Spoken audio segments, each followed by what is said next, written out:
Don't you ever want to do anything exciting? Like what? I want a real adventure. We can go anywhere we want in the whole galaxy. That was amazing! Yeah. You can see grand adventures even in a rotten galaxy like this. We are not pirates. Keep your blaster ready. Oh, we're pirates. Yeah.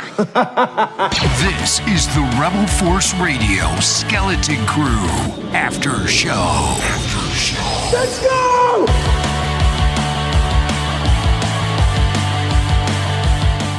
Oh, man, I gotta tell you,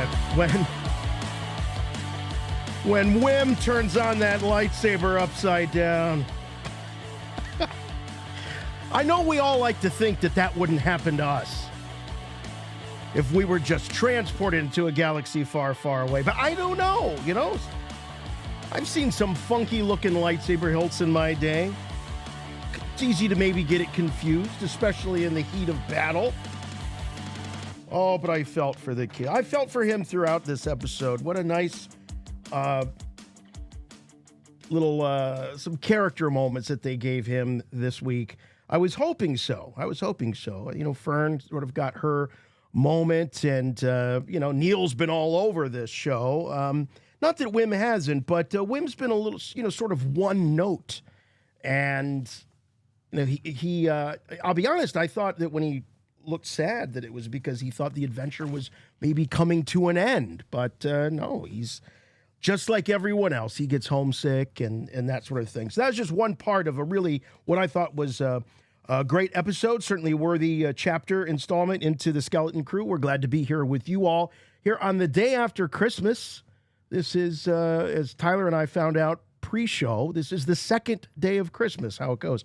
I don't know how I've managed to live nearly half a century, and I did not know actually what the 12 days of Christmas were. But so happy second day of Christmas to those of you listening live. Happy Boxing Day to those of you in the UK. I don't think that's an official observance. It's more of a casual thing. But anyway, whatever you're celebrating, welcome to Rebel Force Radio and the Skeleton Crew After Show. Great to be spending more of our holiday time with you, especially talking about this show, which I feel is getting better every episode. It's I really, really hope they can, as we say, stick the landing with this one. But there's so much to break down with you. And if you're new to the program, and maybe you found us as a result of the Skeleton Crew after shows, and you thought, well, I think I might check this out.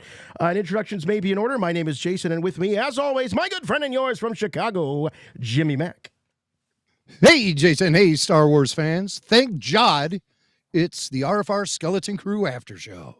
Second day of Christmas. We got your turtle doves right here. And, yeah, you know, Whim with the lightsaber. Yeah, we'd all probably be just as awkward, but watching him with it was like watching Ralphie with the Red Ryder BB gun on Christmas morning, you know? You'll shoot your eye out, kid. You'll slice your foot off, kid. That was pretty good stuff. And did you notice that lightsaber had a really kind of a more bassy ignition sound? That was very interested in that lightsaber. Who was the original owner of that lightsaber? Where did that lightsaber come from? And how did it end up in Renard's lair? I'm sure we'll find out the answers to those way before we find out how Maz Kanata ended up with Luke's. Still get so flustered talking about it now. He can hardly get it out. I get flustered talking about it now, still after all these years. But how did she end up with Luke Skywalker's lightsaber in her basement? We never found out, but I think we'll find out how the saber ended up in this place and who the original owner was. Maybe Jude himself. Maybe that was his saber. Unlikely, but unlikely. Now I'm going off the deep end. So before we get into the after show, though, I got something. It's a box from Swank. Oh, I haven't opened it. You're going to do this on the show. We Yeah, have it's to an live unboxing. we have to live our whole life together on the show. What if there's something sensitive in there, man? What if I sent you? Well, I'm gonna. You know, I'll like look first before I reveal it. I'll look first Peel before I back the reveal tissue it. paper first. Hand No, it's wrapped actually by very string. appropriate, I think. Very Oh my appropriate that God. you You know, give it out. I was expecting like a white elephant type of thing, Oh, God. like something silly and goofy, but you actually got me one of the new Hallmark keepsake ornaments for 2024. This one featuring 3PO and R2. And Yeah. wow, what a thoughtful gift, Swank. God bless you, man. Oh, there's a Well, card here, but I'm gonna save that for the air. But I will show off your cool little wax imprint of the Swank seal of approval there.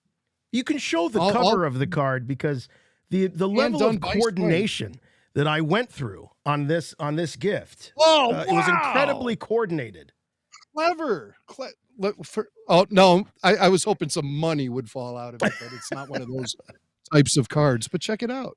It goes perfectly with the gift. It's 3PO and R2, Christmas style on the greetings card, and it's 3PO and R2 Christmas style on the Hallmark ornament as well. So, wow, what a great gift. Well, make sure you put the batteries in there because the way that ornament works is if you start getting little antsy, creepy around the tree before the holidays, before Christmas morning, 3PO sounds the alarm. Well, actually, R2 sounds the alarm, and then 3PO lectures you about being a Christmas creeper. And it's really Anthony Daniels, you can tell. A Christmas creeper. And he calls you a Christmas creeper. Yeah, all kinds of stuff in there. Wow. So anyway. Well, that's something, I'm going to have to do that when the lights go low. And but hey, what a thankful gift. Thank you, Jason, so much. Oh, you're That's very really welcome. sweet of You're you. very welcome. Very welcome. Yeah. All right. Well, let's get into it. Give you the tale of the tape here on this. I thought just really, really fun, interesting, and at times I think quite poignant episodes. We're talking about, of course, Skeleton Crew Season 1, Episode number 5. You have a lot to learn about pirates. Continuing with the theme of all the episode titles being a line of dialogue from the show. This one directed by Jack Schreier. And if that name sounds familiar, if you're familiar with the show Beef, I think that's really where Jack got a lot of attention. And then a number of music videos in his career. Written by Myung Jo Wessner. I got to say, I thought that name sounded familiar, and I watched a series that she was the story editor of called Death and Other Details. It's an interesting show. So do your own research and see if it's for you. But it might be worth checking out if you like that type of thing. She also wrote the next episode that's coming up. So episode 6 will also be written by her. Clocks in at about 39 minutes minus closing credits, and an original air date December 24th, 2024. So there you go. We're talking about episode 5. You have a lot to learn. And Jim, it sounds like we all have a lot to learn about pirates. One pirate in particular, Jadna Nawwood. I've lost track of all of his aliases. I thought about writing them all down, but I'm sure someone in our chat will have them. But a lot of I thought about names. it too. But, Yeah. Known by a lot of things. Too much. Can't go anywhere. Like he goes to Lenoa, and there's Pocket ready to pinch him right there. Pocket getting ready to pinch. But this is a guy that's left a trail of probably betrayed business partners and crewmen and jilted lovers across the galaxy. I'm starting to get a sense of this guy really is a pirate in the way that Lando and Han used to refer to themselves as pirates, the plundering and betraying and all of that. And this is an interesting, this guy, Jude, and I just think that Jude Law is doing a fantastic job. One thing I didn't realize until recently was that Jude Law and Ewan McGregor were roommates. Did you know this? Roommates back in the day? Yeah. They're amazing. Yeah, they're very good who friends. Who knew?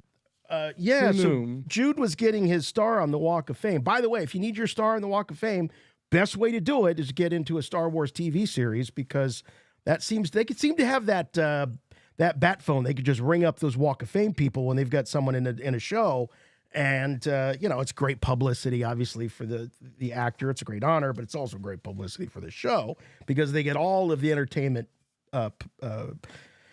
journalists out there covering it. So anyway, Jude was just recently given his star in the Walk of Fame, and he's just around the corner from Ewan McGregor. And the person that was interviewing him said, well, how poignant, or how appropriate, because you were roommates with Ewan back in the day. And they were. And now here they are, both Jedi. Or are they?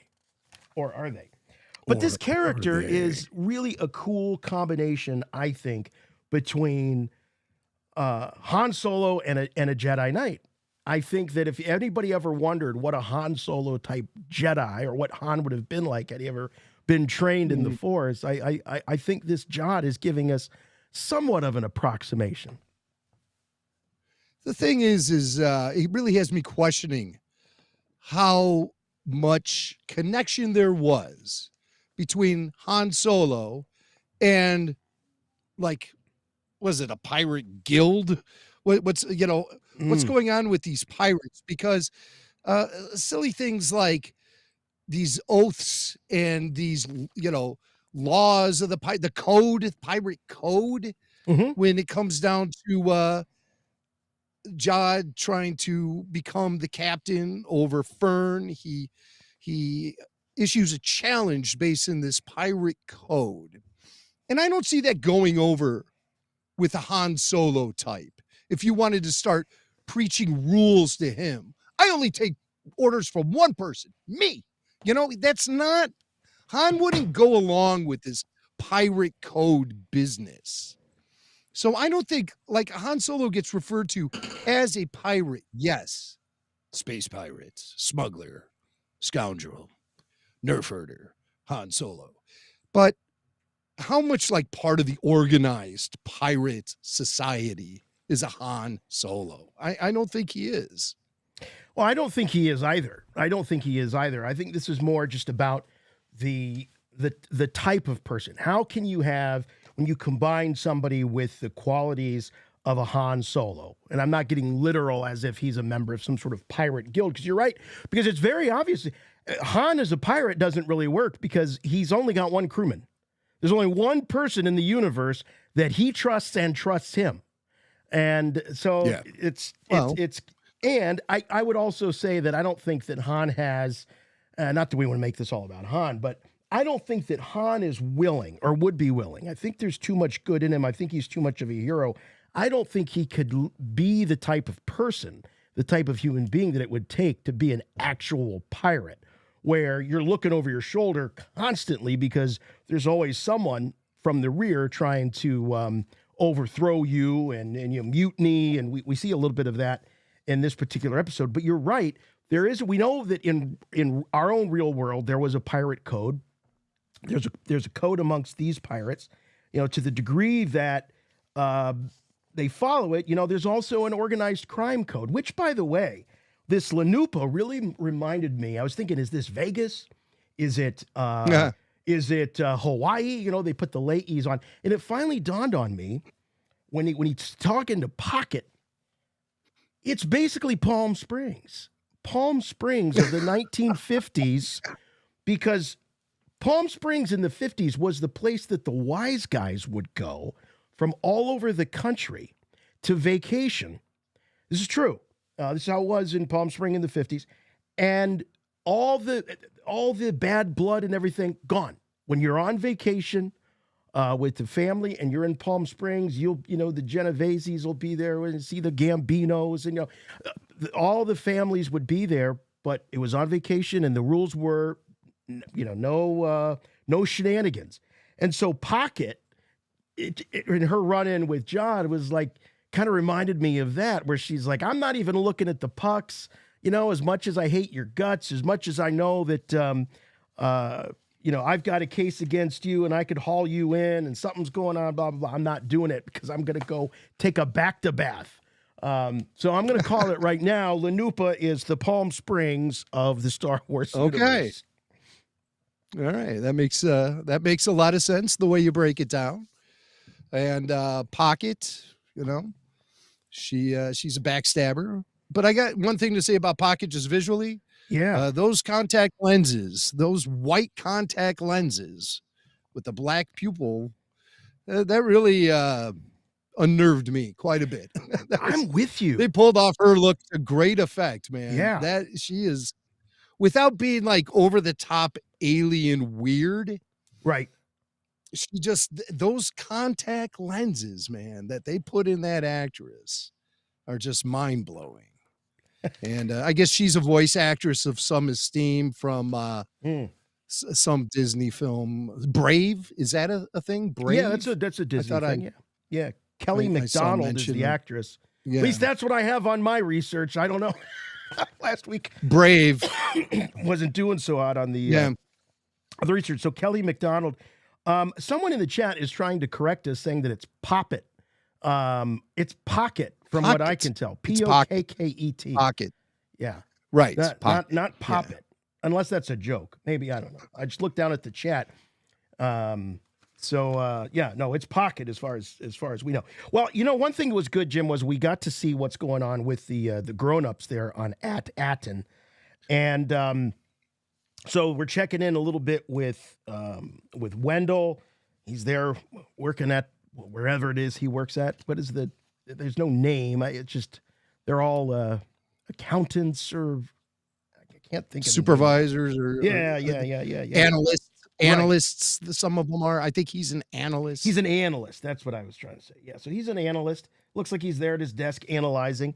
Did manage to see a Rodian and an Athorian. I think. Did you notice that at one point you could see through the Rodian's head, through its left mouth? You could see clear through to the. These are the types of things I observe. I'm sharing with you a screenshot. Okay. I'm sharing with you a screenshot. You could see clearly through the mask, the head mask on the Athorian. Okay. We've always known that Athorians speak in stereo. They have their mouths on both sides of their face. Oh, but I didn't realize you could see through one mouth, through the other mouth. Okay. And that does happen when the Athorian walks by the window and the light catches him in just a way. Of course, the practicality there is so the actor who got stuck on having to be the Athorian that day can actually see where he's going. Yeah. But I never knew you could see through an Athorian before today. I always knew they had two mouths, but I got to tell you, know Jim, that you could see through both mouths. I always thought that the Athorian's mouth was like Popeye's mouth, and how the nose just came over it and sort of divided it into two. So I always thought it was one mouth, but the big trunk thing was coming down and sort of splitting it in half. But no, so they have two mouths. Talk about talking out of two sides of your mouth there. Right. So when they speak, it's like a stereo kind of sound. Yeah. But I didn't realize you could see from one mouth through the head to the other mouth and to the other side. So pretty impressed by that little bit of visual trivia from the show. Yeah, no doubt. Does anybody else notice this stuff, or am I just out of my mind most of the time? I think I'm just out of my mind most of my time. I don't know. I haven't seen anybody else catch that one. That's a good catch.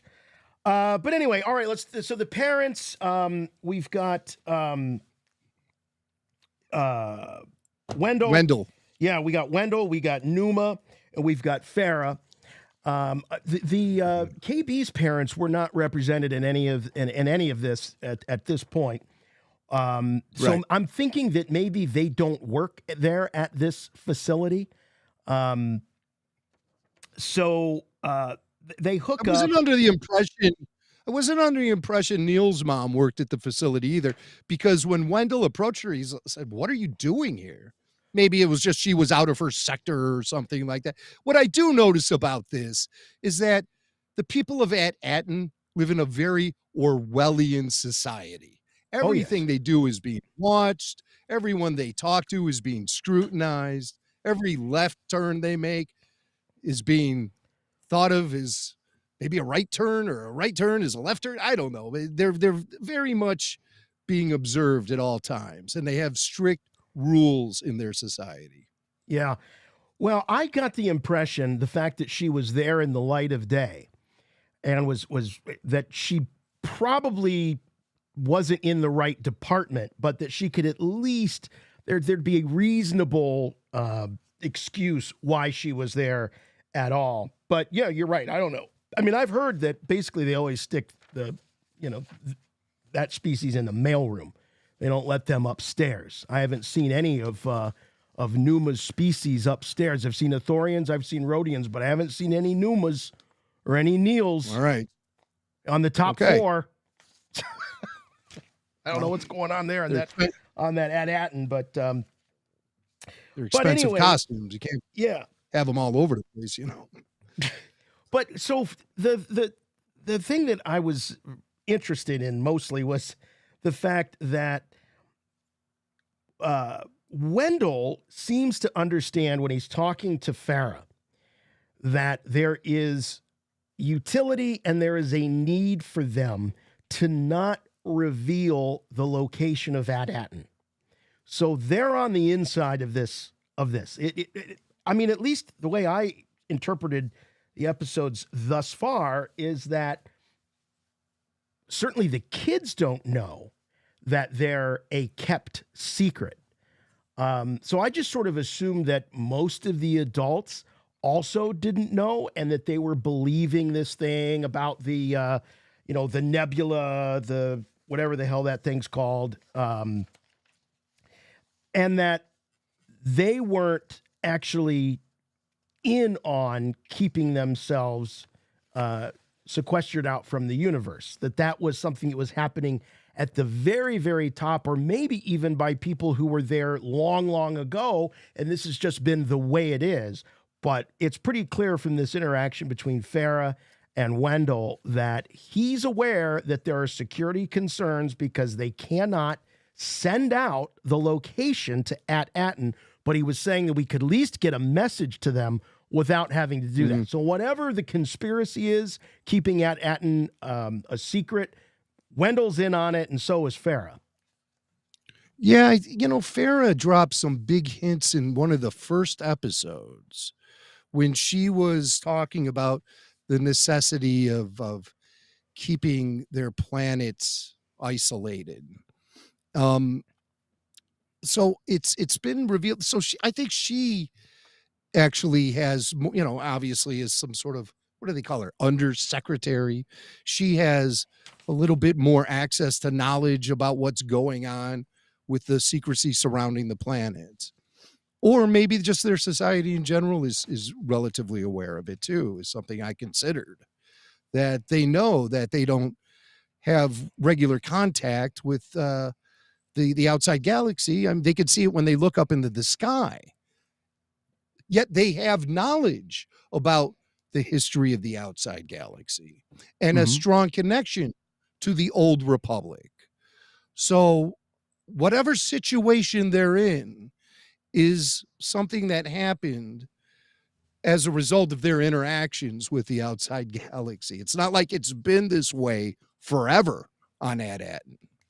This is something that's developed over time. I think a very long period of time. But that's the mystery of it all, though. I mean, we're all in the same boat here as far as that goes. It's an emerging fact of the story that we are beginning to grasp in little bits and pieces. So I realize what he says now is, look, we can get the barrier access codes out to the kids without revealing the location of the planet. And there's been, because the way that they are portraying Wendell, he at one point he takes off his glasses, and it's almost like they're foreshadowing some sort of dual nature of this guy, that maybe he's hiding something, or he knows more than what he's pretending to know. I don't know what, there's something I don't really trust about Wendell. Right. And we still don't know what the ultimate fate of his wife, Whim's mom, was. Is she connected? Is her, disappearance or death connected to what goes on with At Aton? Yeah. Like, is she connected to the bigger picture? Maybe they'll find out she's the supervisor. Well, people have marked down this time of the show right here, right now. So in a few weeks from now, when we get to the final episode and that gets revealed, everyone high fives Jason Swank because he said it first. She's the supervisor. That's why she disappeared. Someone's got to do it. You know, they've had this supervisor. I think they've probably had this supervisor for hundreds and hundreds of years, who's been helping to keep this, if not thousands, keeping this planet safe and closed off from the rest of the galaxy. And so it's probably some kind of revolving or rotating position that people need to assume.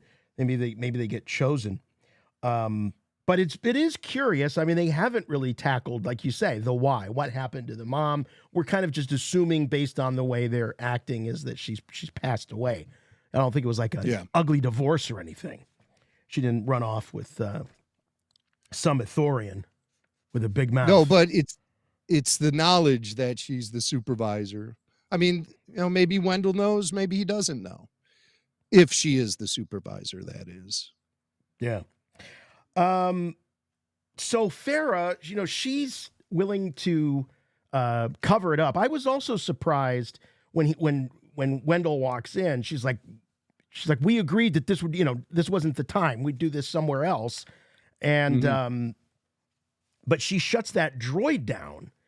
Now that's a level of clearance obviously Wendell doesn't have. So you've got someone here at the tippy top, at least as far up as they can go with Farah. Now obviously Farah's, you know, her daughter's out there. She's got to get Fern. So clearly she's acting as a mother would.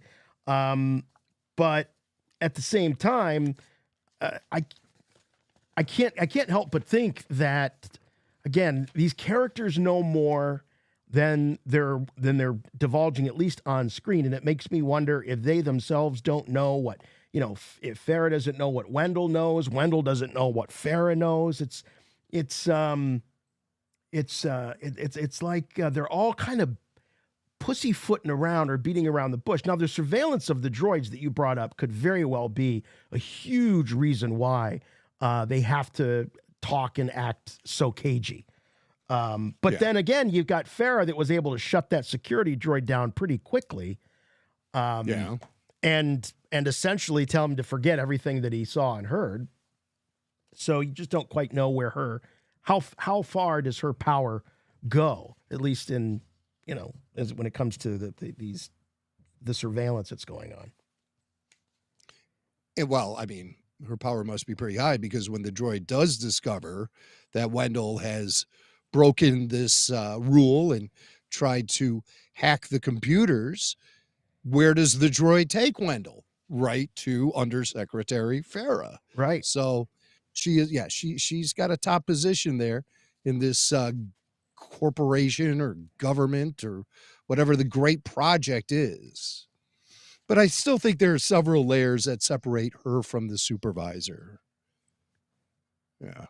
But I don't know. I don't suspect so much that they're trying not to let each other know how much they know personally. I think they're more in fear of the Orwellian society mechanics that are at play here. Right. And they don't want to step out of line. We haven't really learned what punishment is like on At Aton. You know, we saw the kids get taken to the principal's office, and that's about it. But we've never seen anybody pay a price for breaking the rules of or laws of At Aton. I would imagine it's pretty fierce, whatever happens. And what kind of law or code might they have that would allow this planet to maintain secrecy for hundreds, if not thousands of years, whatever we're dealing with? I would imagine that the penalties are pretty steep if you get loose lips or step a toe out of line. As they always are in Orwellian societies. So right. You know, people just disappear, so they don't even know. People disappear. So that could be what's happening on At Aton. But we haven't really mind it. I know that they don't have all the time in the world with these shows. We're talking about 8 episodes in this case. But I really wouldn't mind seeing a little bit more of the parents and what's going on At Aton. I find it very, very interesting. And there's an opportunity for the parents to sort of be on sort of their own mission, their own adventure that could in some ways parallel what's going on with the kids. So, yeah, again, I will say what I do love about this show is its focus. I think it's extraordinarily focused, and it doesn't waste a lot of time. And so maybe maybe that would be a concept that some would feel is filler. I guarantee you, if we had an episode that all took place on At Aton, it was all about the parents and the banking and all that, there'd be complaints of it being filler. So I guess I can answer that question myself. Yeah, there you go. There you go. Well, the show, I think the story with the parents is an emerging story, and eventually they will intersect with the kids, and they'll all be together on the adventure. Because I only say this because in the trailer we see Wendell on a speeder bike with the kids flanking him. So obviously he gets sucked into it some way. Or trailers can mislead. Star Wars trailers have been known to do that from time to time. For the cinematic ones, when things were shifting with the breeze, but with these streaming series, I don't think we've been presented with any footage to promote the shows outside of the shows themselves. No, I don't think they haven't shown us stuff that ends up on the cutting room floor. I don't think they've got the. I don't think they would want to do that budget-wise. Although, who knows? Who knows what the sometimes I think that with the Acolyte budget that there's got to be a whole other 8 episodes laying around somewhere. Like there's got to be so much additional something that just to cover those. And costs. I got to say this, I've never really understood a lot of fan criticism of the volume. It seemed to really start showing up maybe by the second season of The Mandalorian. People got made aware of how the sausage gets made, and so all of a sudden they all became expert sausage makers and would criticize the volume. I've never had a single issue with the volume.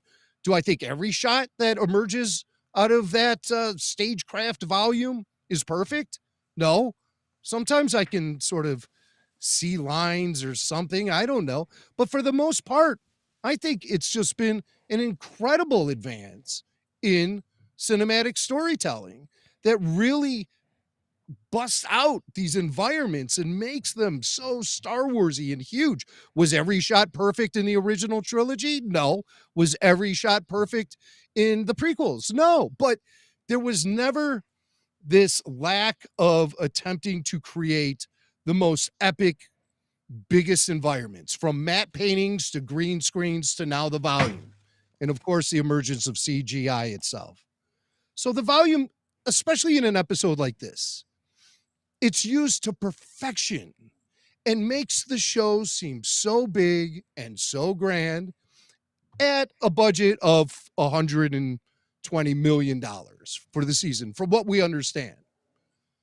Now, The Acolyte was shot all with practical sets, not using the volume at all. And it looked cheap and lame, and it looked like a TV show a lot of times, I felt. I didn't feel any epic, exotic quality to the environments in that show. I thought everything looked like crap.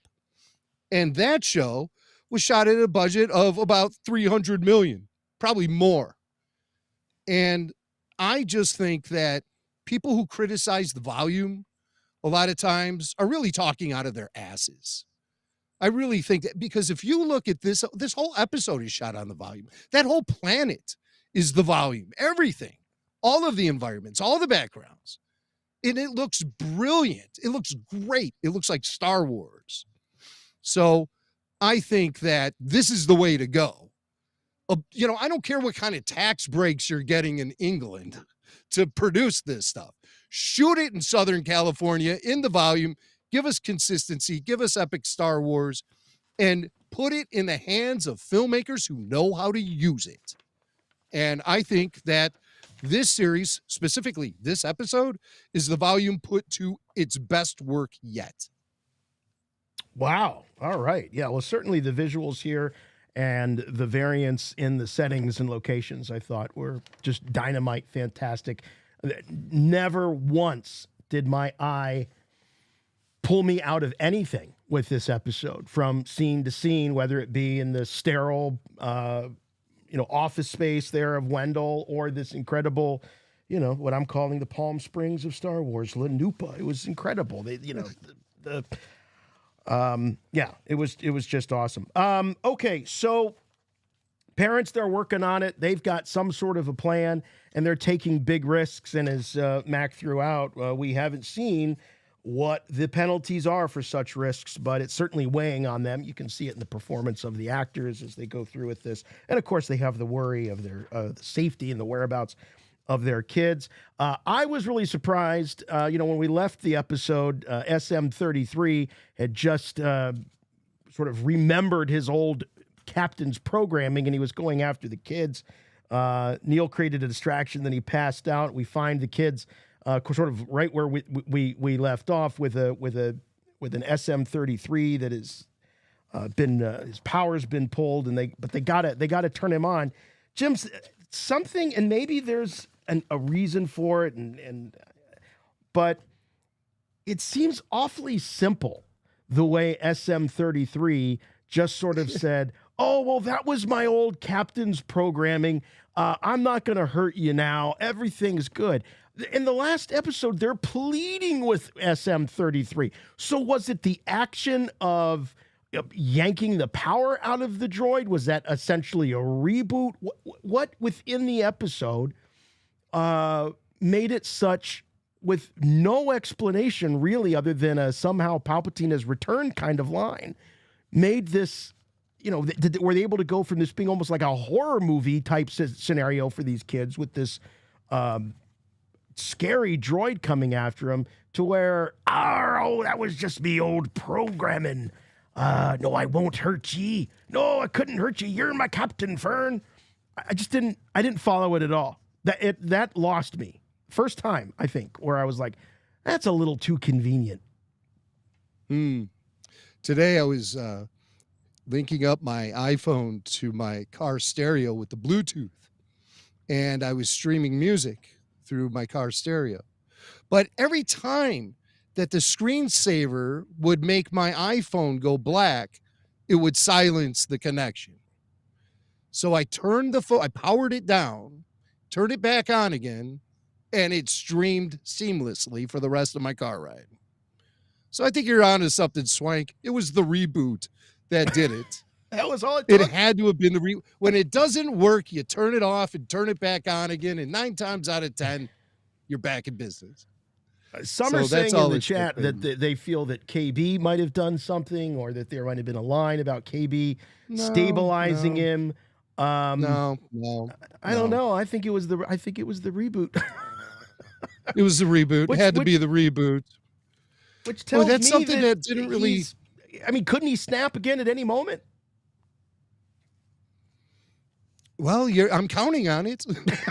It sure is a lot of fun when he does. So, but yeah, that's something oddly enough, that's something I didn't dwell too much on. Oh, okay. Maybe it is a kind of a lack of consistency with the character that's already been baked in from the beginning. Yeah. Where he's, saying one thing and then it's, that. No, yeah, I don't remember it. Now I do. But yeah, it's I was more interested in the things he was saying about like Tack Renard and finally revealing the name of Onyx Cinder. I was wondering when the name would be revealed. We've known the name of the ship forever, thanks to Lego and stuff like that. But they revealed the name of the ship and the captain again, Tack Renard, which is he was referred to in the last episode when Jod exclaimed Renard's ghost when they came upon At Aton. Right. And so, Renard. And we know Renard is Donner, spelled backwards, as a tribute to Goonies director Richard Donner.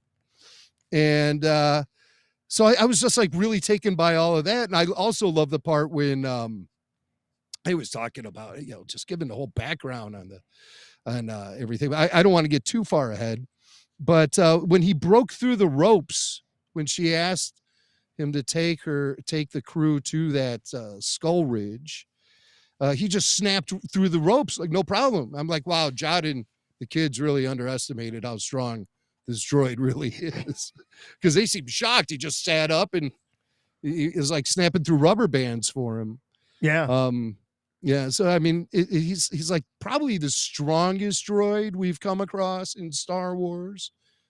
Previous to this, it would have been the one from Rogue One. What was the name of that droid, Swank, from Rogue One? K2SO. Yeah, K2SO. Yeah. See, you throw one big droid at me, I go completely blank on all the others that came before it. But yeah, he's obviously, he really appears to be the strongest, relatively humanoid-sized droid we've ever seen. All right. Well, everybody in the chat is yelling at me that it's very obvious. It's very clear that KB fixed him. It's in the dialogue. So it is. We'll go back and we'll give something? Another. I don't know. I don't recall hearing them say anything. I'm being about told, KB. check the transcript, Swank. Yeah, check don't you have the transcript? I thought that's your thing, man.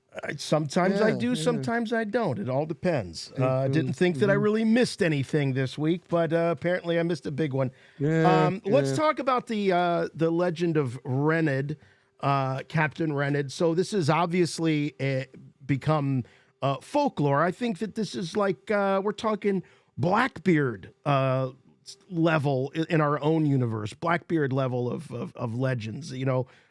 Legendary pirates talk about the legend of Captain Renard, and obviously his obsession was At Aton, and people were aware that he was looking for the lost treasure of At Aton, but he just disappeared, as Judd tells us. So what we can assume with that is that he likely disappeared on At Well, that's what I'm guessing. Yeah. So he was betrayed by his first mate. Yep. And his crew. They mutinied, and his concubine stabbed him. And I thought it was funny when the kids asked John, "What's a concubine?" And he's just like, we all have been there with our kids, or remember when we were kids when we would ask. I asked my grandfather what a geisha house once was, and all I got out of him was, "It's not for little boys." Well, I remember after we saw the Blues Brothers, there's a scene when Frank Oz is the prison warden, and he holds up. He's going through Jake's belongings as Jake is checking out of the prison, and he pulls up a thing. He goes, "1 prophylactic," and he puts it down. And I remember I said to my mom, "What's a prophylactic?" And she just said, "Ask your father," is what she told me. Ask your father. So where are you, Swank? That laugh came from the other side of the room. No, What's going on? I'm having problems here in the palatial studios. I got lights falling off the walls. So forgive me if I look a little dark. I can't get this light to stay up. Having problems keeping it up here, folks. Okay, so the legend, we can make these assumptions that the last place that the great captain ended up on was Renard.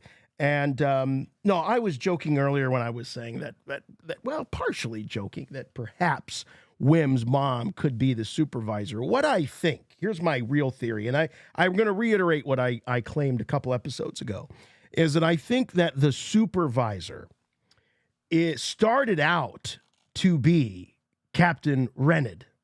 I think Captain Renard was the supervisor, and that it's sort of like in the movie The Princess Bride, it becomes a role, the supervisor becomes a role that changes hands, but it's sort of a I don't know, like with the Dread Pirate Roberts in that movie, where it's a title, it's a name, it's a legend.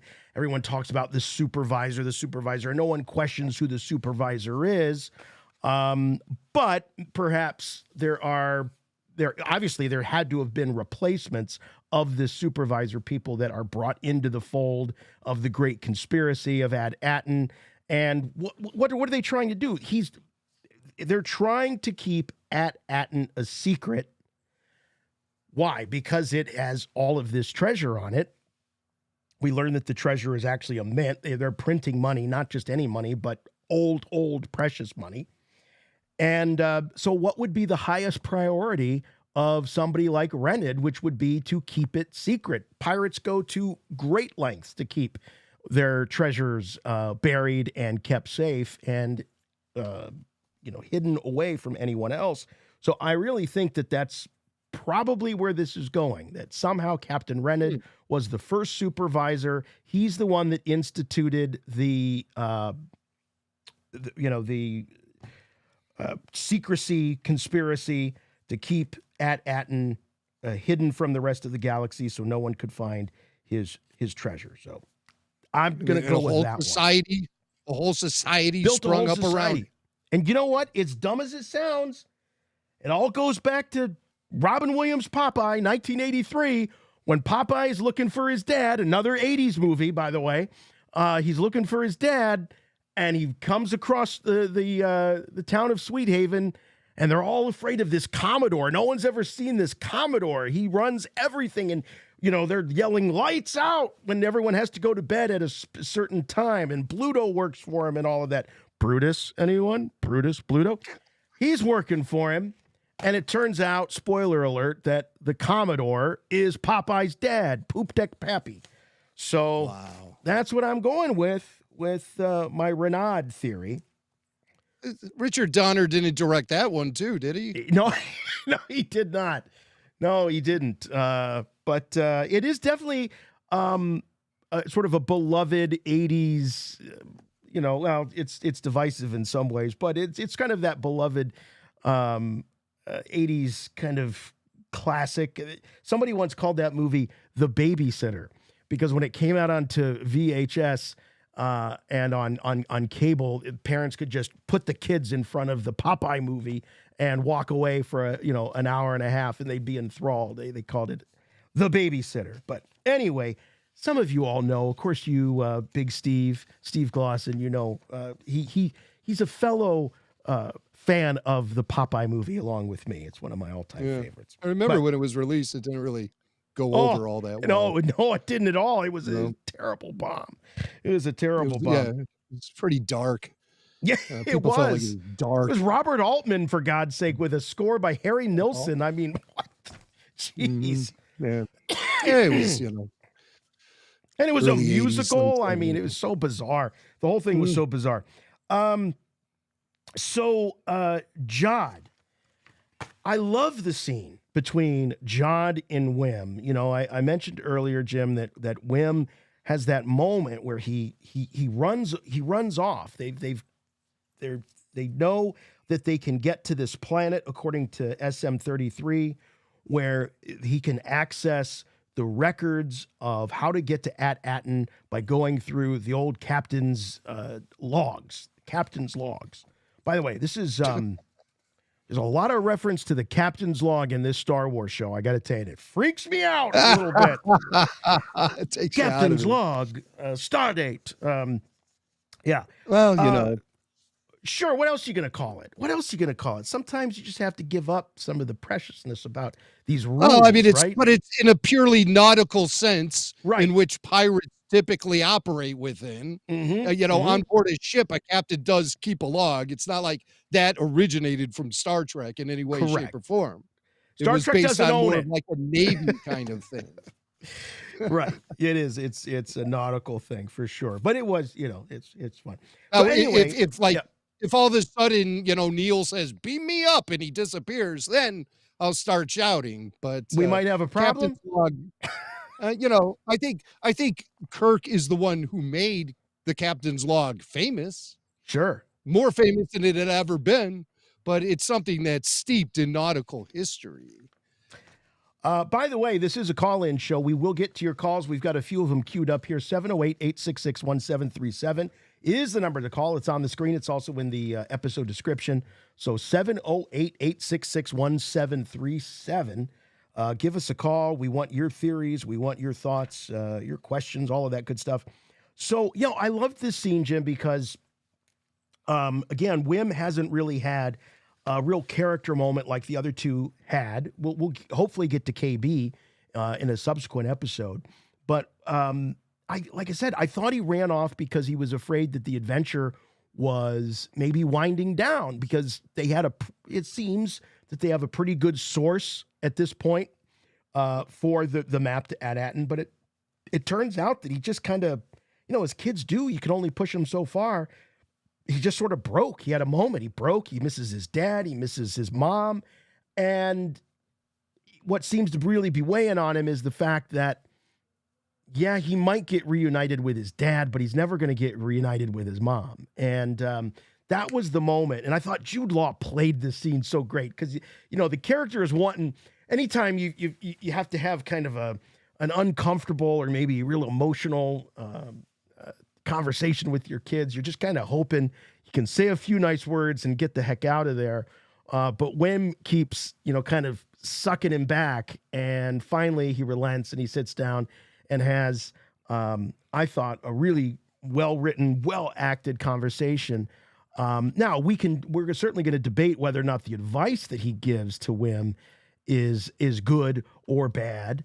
I know my ears perked up when what I believe is one of your all-time favorite lines in Star Wars showed up in this particular scene. So what was your take on this moment between these two characters, and as a dad of two boys in your own right, how did Jod do with his little pep talk? How did Jod do? Well, Jod rolls in, finds the kid crying, immediately turns to leave. He's like, I don't want to deal with this drama. Right. And then Whim says something about the mom as Jod's leaving, and Jod freezes. You see just his shoulders slouch down. It's like, oh, I got to do this now. Now I have to do this. So he realizes right then and there Whim needs consoling. And so he reluctantly sits down with him to talk. And I thought he did a really good job. And he was really preaching from, it really appeared he was preaching from a foundation of a Jedi when he says, lose the attachments and remember your focus determines your reality. So you get to thinking, oh my gosh, when he was a youngling, did he train with Qui-Gon Jinn? Is that possible? I think so. If you think Jude Law, he's like in his mid-50s. If you want to apply that age to his character, go back 50 years, he certainly would have been old enough to be a youngling living in the Jedi Temple, even learning under Qui-Gon Jinn. I think that math works. Wow. So wait a minute. Okay, so you're taking it quite literally, because this was a line that was given to us. See, I kind of went the other way, where I thought that is Jedi scripture, I guess, for lack of a better word. It's Jedi wisdom, but that wasn't necessarily exclusive to Qui-Gon any more than, do or do not, there is no try, or, some of these other Jedi-isms that we've heard. But I'll put it to you this way. We never heard anyone else say it other than Qui-Gon Jinn. That's true. It's not like, that's true. People have, everyone's saying, may the force be with you. Now that line, I know, is like a universal term that's used within the Jedi society, but your focus determines your reality. Oh man, that's pure Qui-Gon. And he learned that from Qui-Gon Jinn himself. Maybe. Yeah.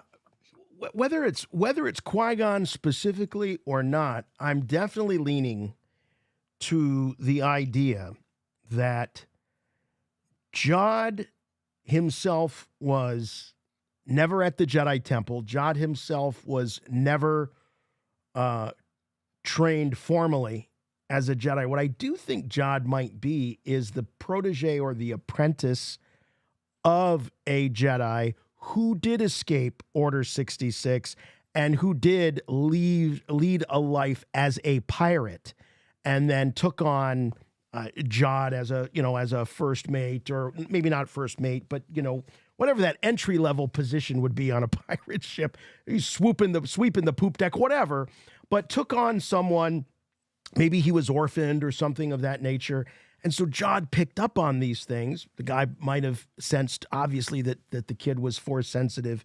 So that made sense. He couldn't exactly leave him there wherever they were plundering and pillaging. And he took him under his wing. And because, they throw out the word Jedi. I never really said I was a Jedi. No, you didn't really say but you're levitating stuff. But you don't see him getting anywhere past that. You don't see Jedi mind tricks. You don't see anything else but this levitation. So, and I'm not going where a lot of people are, where it's magnets or it's repulsors or whatever. I think it's My real. friend Ernie is convinced. My friend Ernie is convinced it's the gloves. He's walking around like Mars Blackman, but instead of saying it's got to be the shoes, Ernie's saying it's got to be the gloves. Is he always know. wearing gloves when he's doing this? Yeah. According to Ernie. Okay. And he's the top expert on gloves that can connect to the Force that I know of.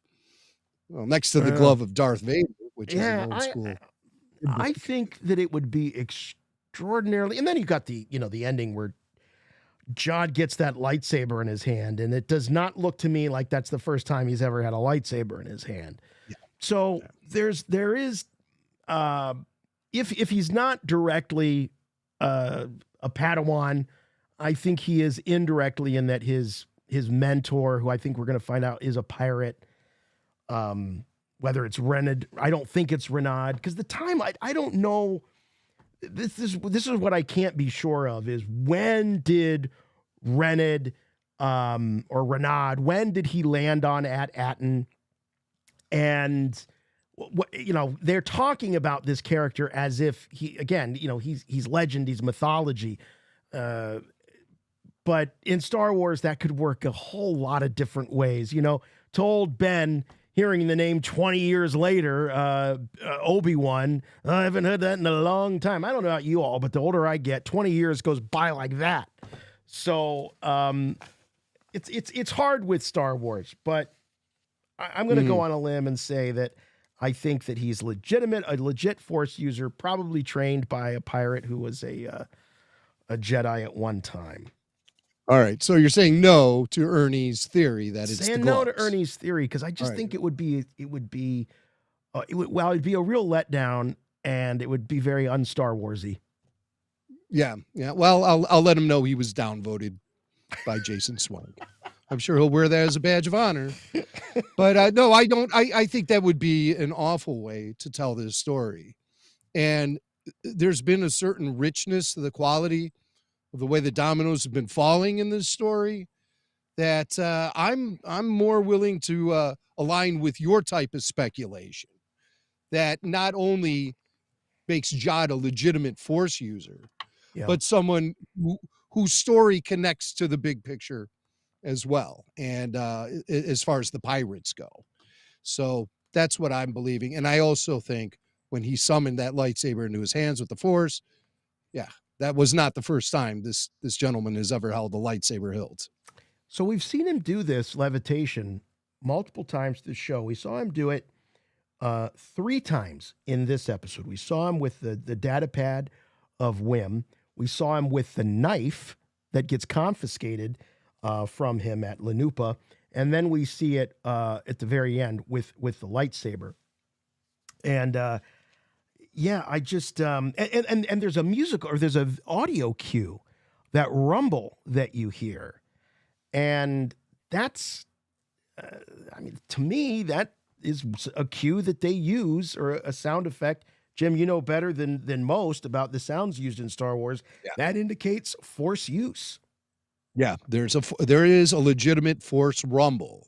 Mm-hmm. That is a sound effect that gets used and has been probably dating back to the original trilogy. The Force rumble. Yeah. So, the audio cues do provide hints and clues to what's really going on. They always have. Yeah. All right, so they go to Lenoa, and this is this. I tell you what, Jim, if I'm going to retire somewhere, I think I want to retire to this Lenoa. You're really enthralled. I'm loving Lenoa. I'm loving Lenoa. But when his scheme to pass the kids off as the elders, I thought this was maybe, if not the most, certainly one of the most clever moments of this show, because it's a little bit of breaking the fourth wall. Star Wars characters, robed, hidden, cloaked characters, sometimes diminutive, a la Jawas and things like that. And he's kind of leaning into that by just throwing these cloaks on him. So on the one hand, yeah, it's very Star Warsy that you could have these diminutive in size characters, but yet they're much, much older.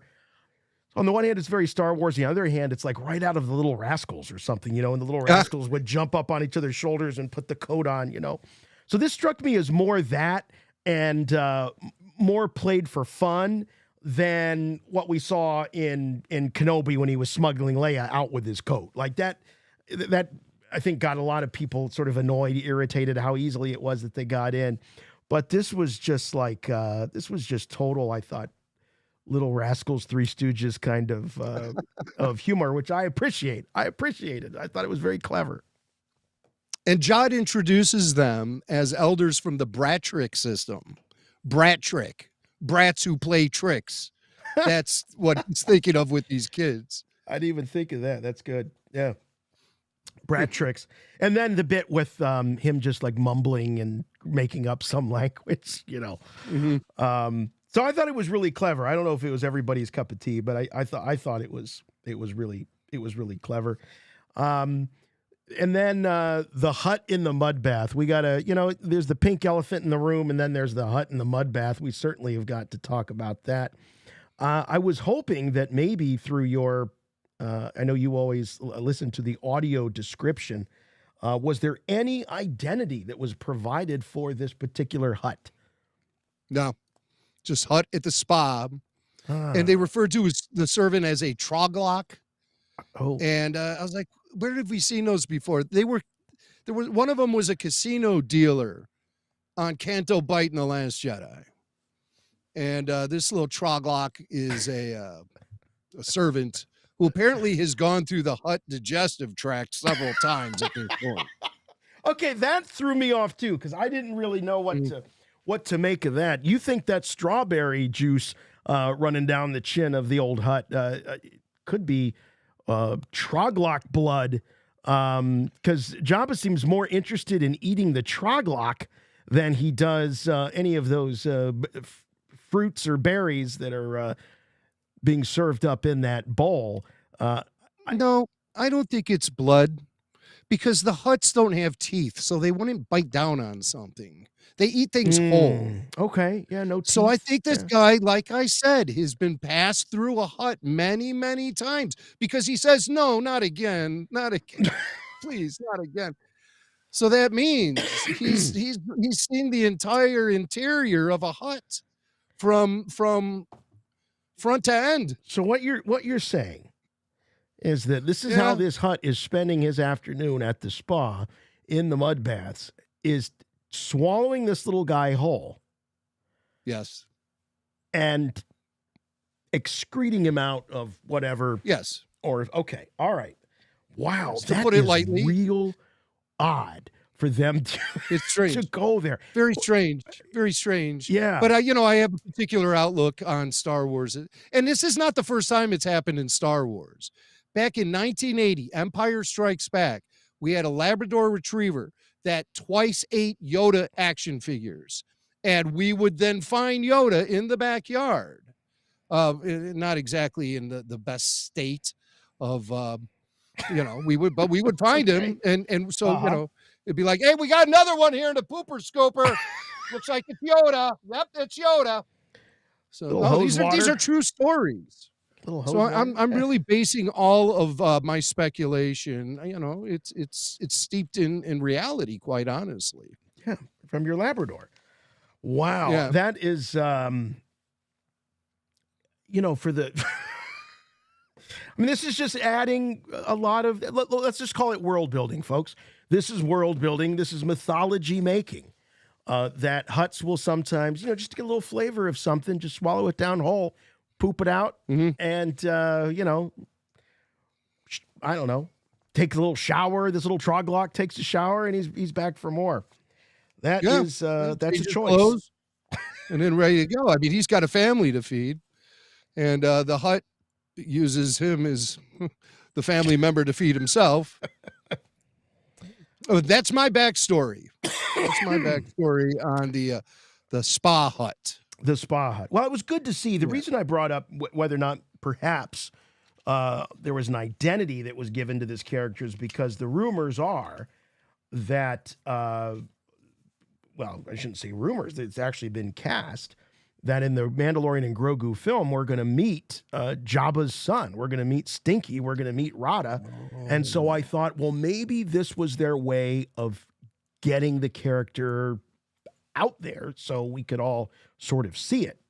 And it still could be the case, but If we'll see Rada snag a tiny alien and do the old eat and secrete like the spa hut does here Wait on a minute. Skeleton Crew. Is this sort of does this mean that this hut might have an eating disorder or a problem? Does this hut need counseling? Is it kind of like the binge and purge? He's looking out for his waistline. Maybe. Right. All the flavor, but none of the calories. I like what you're thinking, Swank. That he's at a spa. Right. So obviously his personal physical well-being is important to him. And maybe this is a program they offer at the spa. Eat our employees. Yeah. Like it's a special bonus week where this happens and Hutts from all around the galaxy come to the spot. We're spending way more time on this than we really should. We got bigger a bunch fish of to stuff fry. going on with the Skull Ridge. Oh, by the way, Skull Ridge Mountain, that's got to be another Peter Pan reference, just like SM-33 is based on Smee from Peter Pan. Skull Ridge Mountain, Skull Rock from Peter Pan, Skull Rock from Neverland. And you got there's a real Skull Rock too in the Joshua Tree National Park in California. Bet you didn't know that. But this is Skull Ridge, Peter Pan reference, I believe. I haven't had that. Here's something else I bet you didn't know. I bet you didn't know that they had hotel clerks in Star Wars. Did you know that? Yes. Now she's a concierge. She's not a clerk. Let's be a specific hotel concierge. I think she's actually listed as a hotel woman. Yeah. Hotel Woman. Hotel Woman. Hotel Woman. That was my favorite Deep Purple song from 1973. Hotel Woman. Hotel Woman, bring your room service to me, I think is the lyric from the song. Played by Julie Ann Emery, the hotel woman. Boy, did she make out well, because John just talk about being all in with the chips. He just throws it all in just so she'll swallow all of his BS. So she's on the take. It's not the first time her palm's been greased. Oh, right, of course. But I mean, she's just doing what anybody else in her position would do. But Julianne Emery, there was something I thought that was familiar about her, and she was on Better Call Saul. She was a recurring character on that show, and I've seen most of the episodes of that, so that must be where I've seen her before. But she was also on Fargo, on 4 episodes of that. I don't know which season it was. I didn't watch Fargo, so. Here come the emails. Jimmy Mack, you got to watch Fargo. There's a lot of shows out there, guys, okay? Just be happy I'm watching Star Wars. That's what you're here for. So, this idea that the great Captain Renaud's hideout could be turned into a tourist destination, also, I think, really, really clever, much to SM-33's chagrin the whole time as she's describing this beautiful, lovely place, and he's like, no, this isn't that kind of place. This is a place where pirates came, and it was my captain's place, and all of that. I thought it was. I thought that whole concept really worked. It was funny, and the show definitely, I think, refreshingly so, doesn't take itself overly serious. Now, I do want Star Wars to be taken seriously, but not necessarily within Star Wars. I want it to be taken seriously by the people that are making it. I think that they're obviously going back to the original in 1977. There's lots of room for humor, and it's a great way to break tension and all of that. And I thought that they used it in a lot of really fun, charming ways. At any rate, as they're going through there, they realize, now, here's the question. How in the world did the fearsome Captain Renard's lair end up becoming a tourist destination? There's also something a little, I think, weird about this place, too. So it could be, I'm just going to throw this out, my idea is that this is Captain Renard's way of sort of perhaps throwing a smokescreen on both ends. He's got a big smokescreen on At Aton, and then the last place people are going to look for the coordinates to a hidden treasure is in a big tourist place where, get millions of people from all over the galaxy showing up to. It's like Disneyland. I don't think it's a cover-up or anything so much as it's a true clue as to the passage of time. We were wondering how long ago did Captain Renard plunder the galaxy and then crash land on At Aton? How long ago did all this happen? I'm thinking centuries, centuries. And over time, someone found that destination, realized that they could put those mud baths to work, and built a spa around it. So I think that's more or less what it is. Okay, so yeah, it has nothing. It's just the passage of time. Just the passage of time. It wasn't done by design or as a way to hide anything that. But because SM-33 would know. He would know. He was with right. He was with the captain. Mm-hmm. I assume all the way to the end. But again, he never says the captain died when the Onyx Cinder crash landed. He said the mutinous crew did. Right. So SM-33 must have been shut down briefly when that all happened. Or he just simply survived the crash. But where did the captain go? How did the captain survive the crash? Maybe he was even on board the Onyx Cinder when it crashed. I think he just says something about that, doesn't he? Because he sets the coordinates. Right. But, I mean, you could set the coordinates. He crashes the ship on purpose to kill the crew. When SM-33 said Renard's crew died when the ship crashed, he stuttered when he said crash landed. Crash landed. Oh, and we know that's a tick of his. That means he could be programmed to cover up what really happened. So maybe it wasn't a crash landing.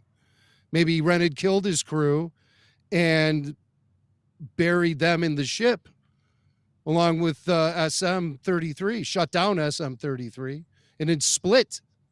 And then to go along with your theory, became the supervisor. Right. Well, then there's the whole thing about the concubine. We brought that up earlier, that the concubine is rumored to have offed him. Well, attempted to. She stabbed him, but not necessarily was successful, apparently. Right. And we did see one of those skeletons hanging up in the Onyx Cinder in the second episode, I believe it was, with the knife through. Jude pulls it out. But that's not you. Right. I don't think that wasn't the captain. Renard. That wasn't Renard. No. Right. Mm-hmm. And how else were pirates killing people back then? Right.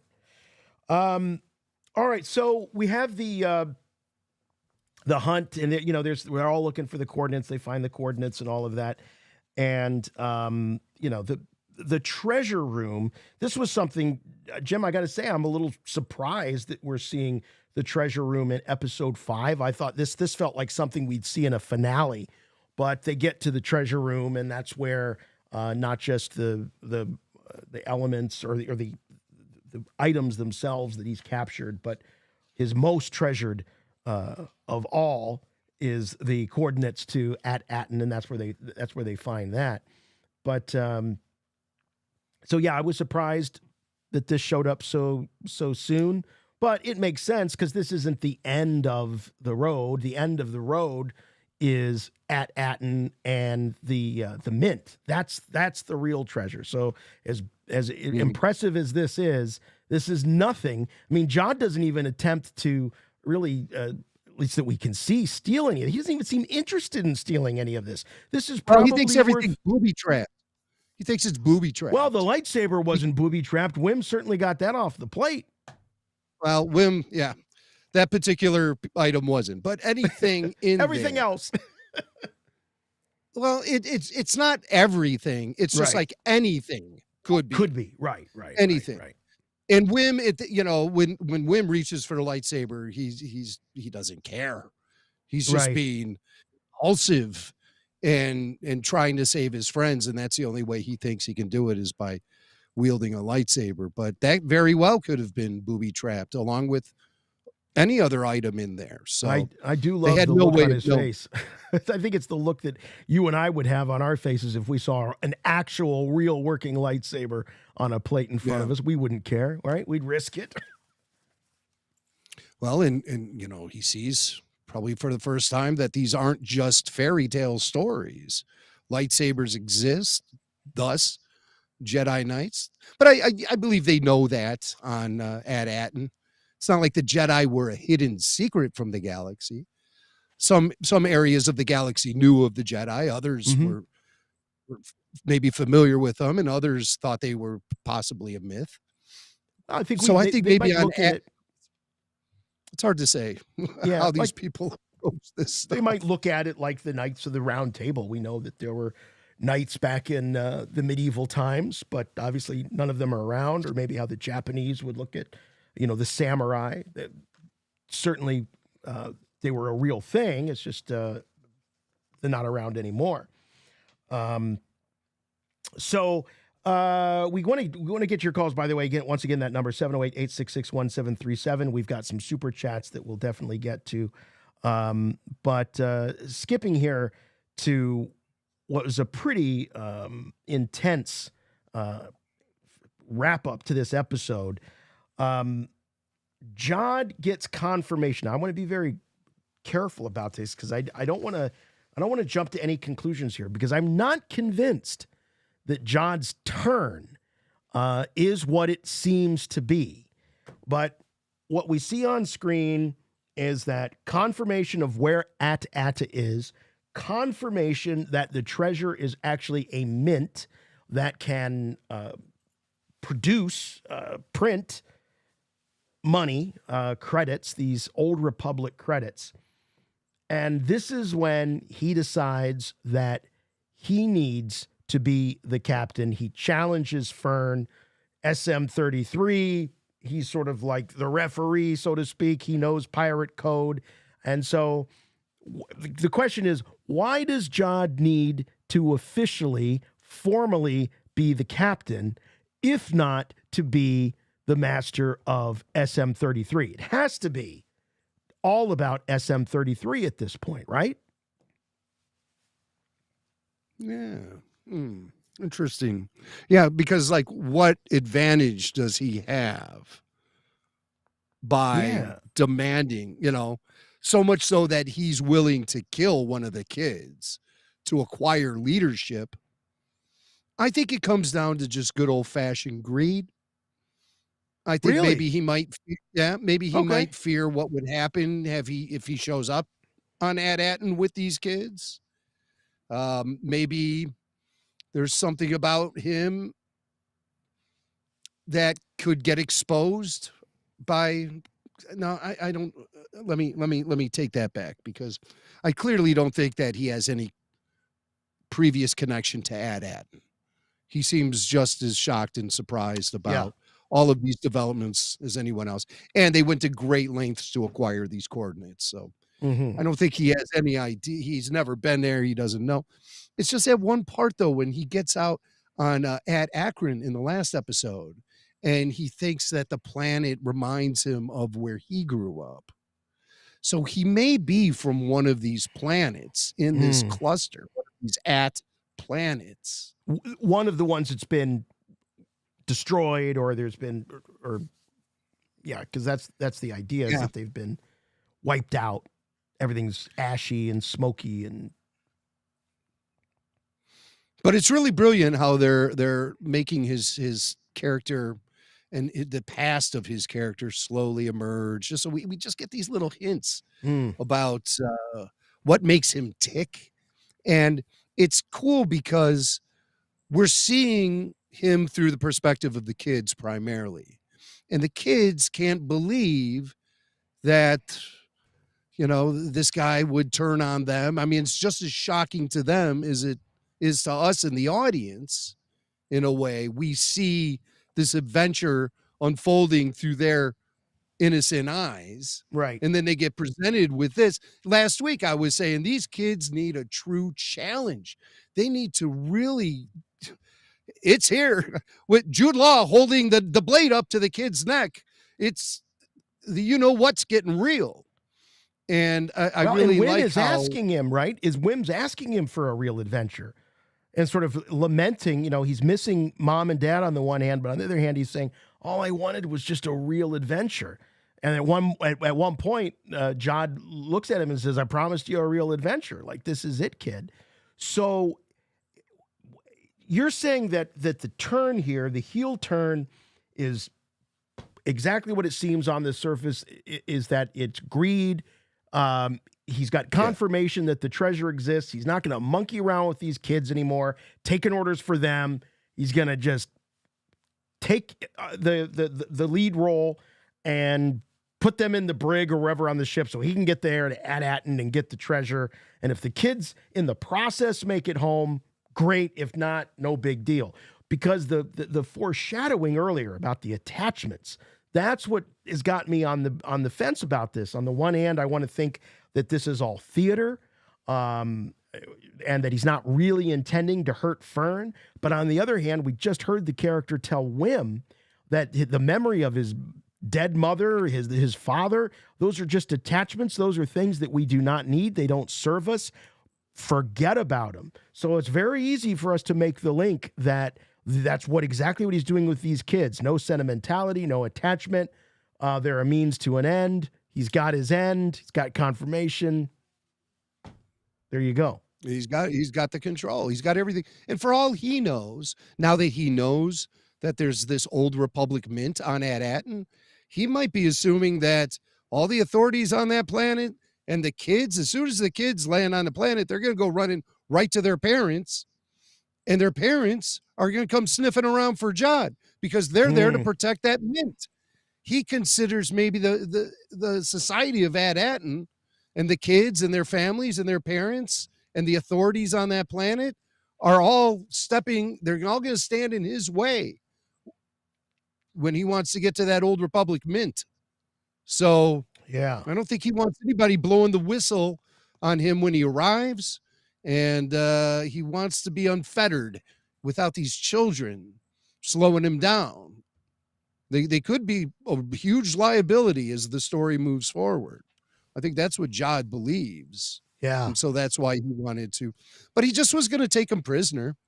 I mean, where would he take them prisoner? Probably back on board the ship. Right. That's what I assume.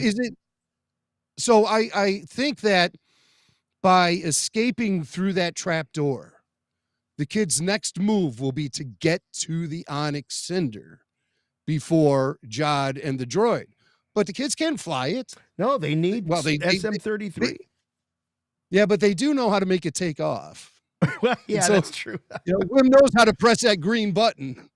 So maybe that's all that they haven't thought beyond that. They just want to get out of there and risk it once again without Jod and the droid. But I don't think it's going to work out to their advantage next week at all. You know, I this may not be the show to do it, but I have struggled over the years with George's no attachments take. And what's interesting about it is that I feel that on the one hand, it was obviously it's George's more recent take on the Jedi, because that was the prequel era. That was the doctrine of the dogmatic Jedi, and that Luke chronologically later decides that there's another way, that his attachment to his father, his loyalty to his father, his love of his father is what redeems him. So this idea of no attachments, when you hear George talk about it in interviews, even interviews, fairly recently, George still seems to feel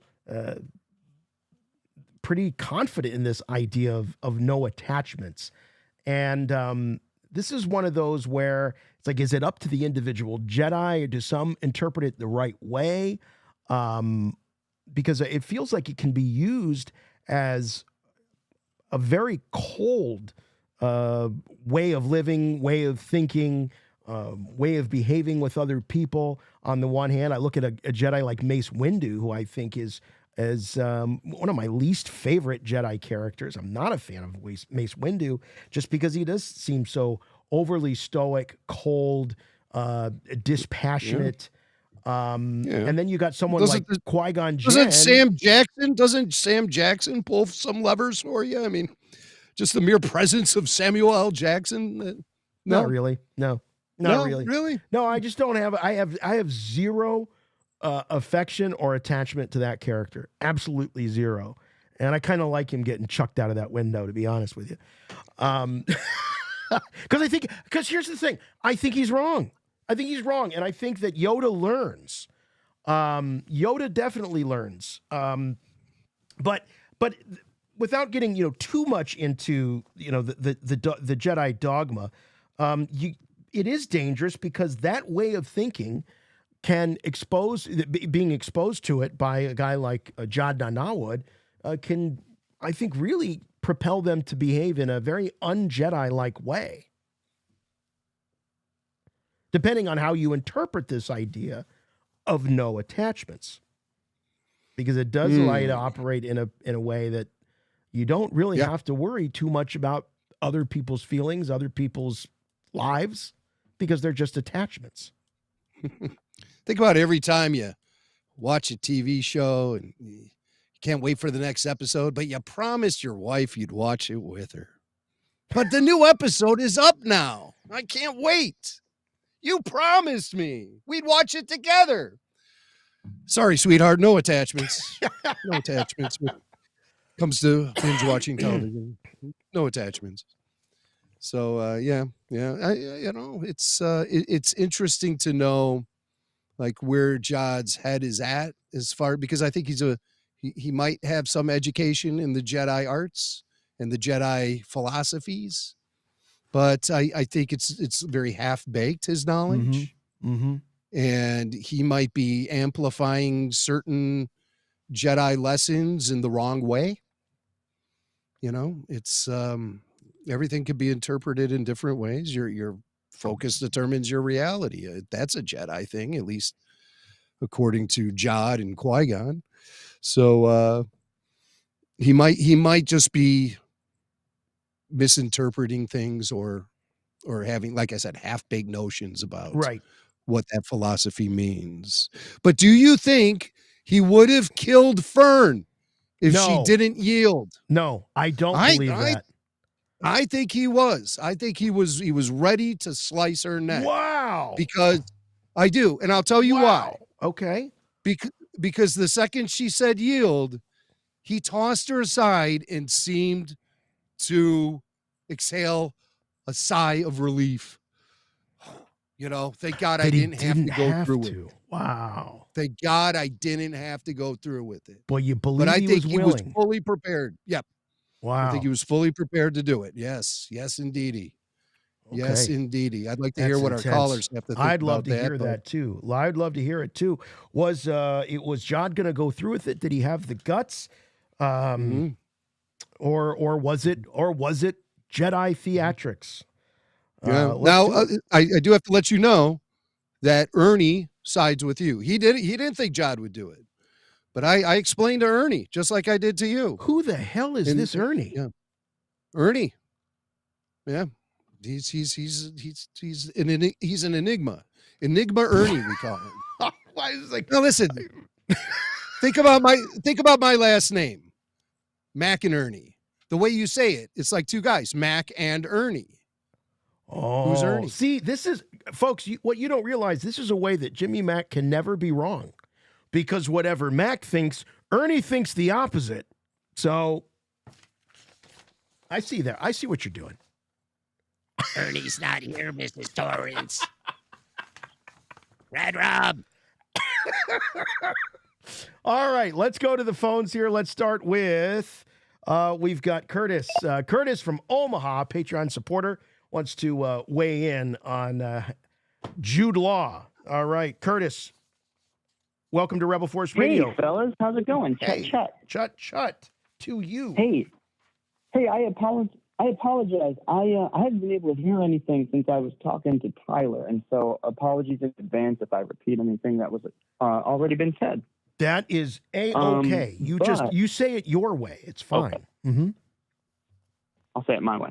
Yeah, no, I just think that one of the highlights of the show has just been Jude Law, and I did hear you guys talking about how he played the scene with Whim, which was the first one that really got me away, with just the shoulders dropping. And he's like, oh my God, I have to console a child, right. Which is not anything he signed up for. But even like the comedy of the opening scene where he's trying to like communicate to these kids how awesome it is to be on this ship. And Fern's just like, yeah, who cares? And he just like, he just drops because they don't get it. And all the way up to the turn, at the very end when, and also kudos to the directors, right? Where like, you just see his back for so long and there's just that tension built up. And it's such a simple, innocent turn, right? It's not Anakin killing younglings. It's just this guy suddenly realizing that he's now going to take control and threaten these kids, give them the exact out that they need, but make it very clear he's done with them. He's playing all those angles just exquisitely, in my opinion. Yeah. I thought the direction was great, especially in that moment. I mean, you literally see Jude Law's shoulders slouch from behind. And, he's like, oh, God, the kid is mom. Now I have to talk to this kid. And he doesn't know how to deal with children. Yeah.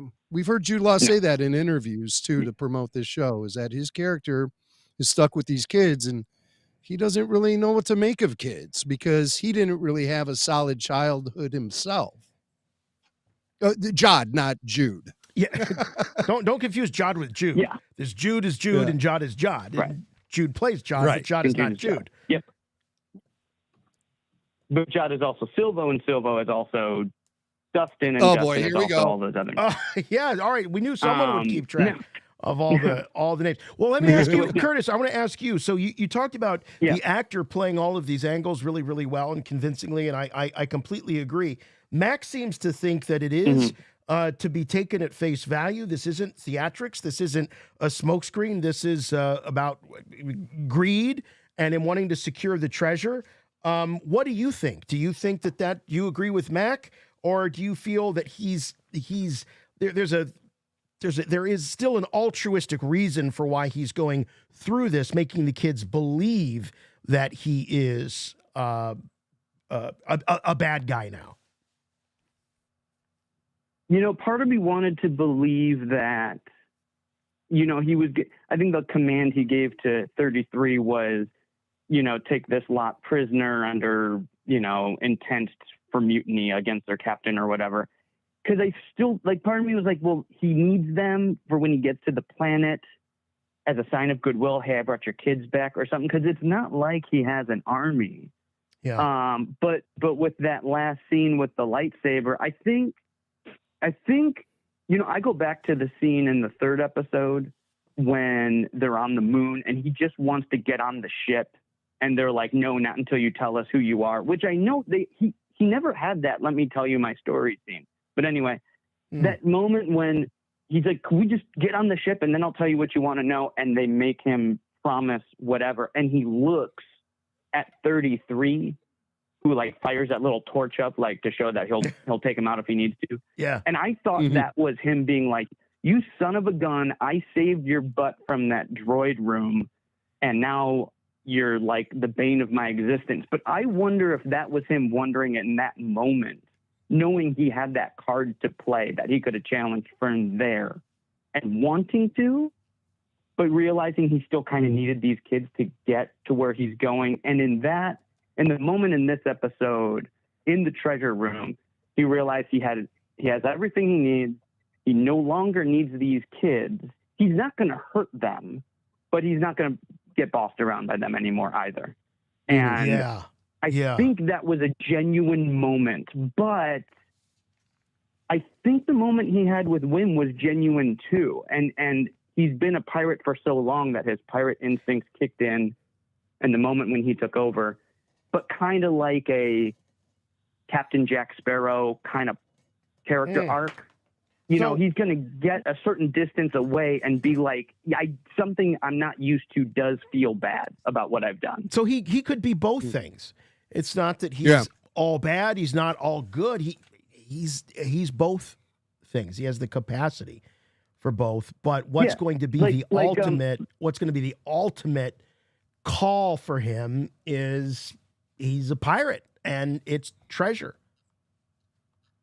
Yeah, remember Din Djarin in season 1 of Mandalorian? He had that moment in the 3rd episode. There's going to be a moment where Jod, reaches for a lever and could go because he did his job as a pirate, just like Mando did as a bounty hunter. And he's going to hate himself, but he's going to realize that he needs to, something good that he thought was long since dead is going to make him go back for the kids. That would be my guess. I like that comparison that you're making with Din, because look, he wasn't he was growing attached to the child. He was growing attached to Baby Yoda, but there was that moment. It wasn't until he turned him over and realized that there was real physical risk coming to him that he decided he couldn't live with himself and plotted the rescue. I thought we saw the moment. I thought that the conversation between Whim, and this is me, I'll admit, I can be naive when it comes to storytelling. I'm a little idealistic sometimes. I thought the conversation between him and Whim was him finally giving over and accepting his role as a parental figure to these kids, and that he had grown attached in his own way. Funny I use that word. I don't know. I sense too much reluctance. And even when he did sit down with the kid once and said what he thought would be reassuring to Whim asked him again, are you a Jedi? And he just kind of nudged him and winked and got the hell out of there. Right. So he doesn't, he's not opening up anything. Great. He was really just, it was, you asked me as a dad, how did he do? I think it was rather surface level, He wasn't inquiring much about what made the kid upset. He was just trying to give the kid a fast solution to fix the problem and then move on. Yeah, so, right. And parents will do that. Parents, we will do that. Suck it up. Well, the parents say some things to kids where they think they're being effective. It's just like trying to teach them to move on and stuff. And the kids will look at it being like, well, he doesn't care. That's not how it works. Kids always push back. So I don't think the lesson came through to the Whim about the no attachments and focus determining reality and stuff. I think he landed on. Flat? I think it fell flat. Yeah, at the end, I don't think he got through to the kid. I don't know if it fell flat. I think because I don't think it was disingenuous. I think he was genuinely thinking, listen, kid, just be like me. And he seriously, like, if you want a life of adventure, forget all those attachments, and you can go out there and you can find something to live for. And I think he was genuinely like, hey, if you can make yourself to believe all the things I believe, which I think everyone should be like me because I'm, a narcissistic egomaniac, whatever, then you won't have this problem anymore. Yeah. And I think I want to say something similar, and not to keep going back to Pirates of the Caribbean, but I think something similar happened between Jack Sparrow and Orlando Bloom's character, because Orlando Bloom's all into like doing the right thing and following the law, and Sparrow's like, no, just look for the opportune moment, have a good time, and hey, when it comes time, I'm going to choose what I want over helping you out. But yeah, it's almost, I like that. It's almost as if, look, if you want to live this life of adventure, kid, you're going to have to be a lot like me. And so this could be in some ways, a morality play for Whim, who's always, what does Yoda say to Luke? Always, thinking of adventure, never your mind on where you are, what you're doing, all that. That's right. Also no way to live. But anyway, Curtis, thanks for the call. Great conversation, great ideas. Curtis from Omaha. That was a really good call. And I tend, I feel the same way Curtis does about, hold on, it's 3PO talk. Oh, Max Tree is talking. I got it hooked up to the clapper, Darth Vader clapper. So I need the light side, Darth. He turned my Christmas lights off.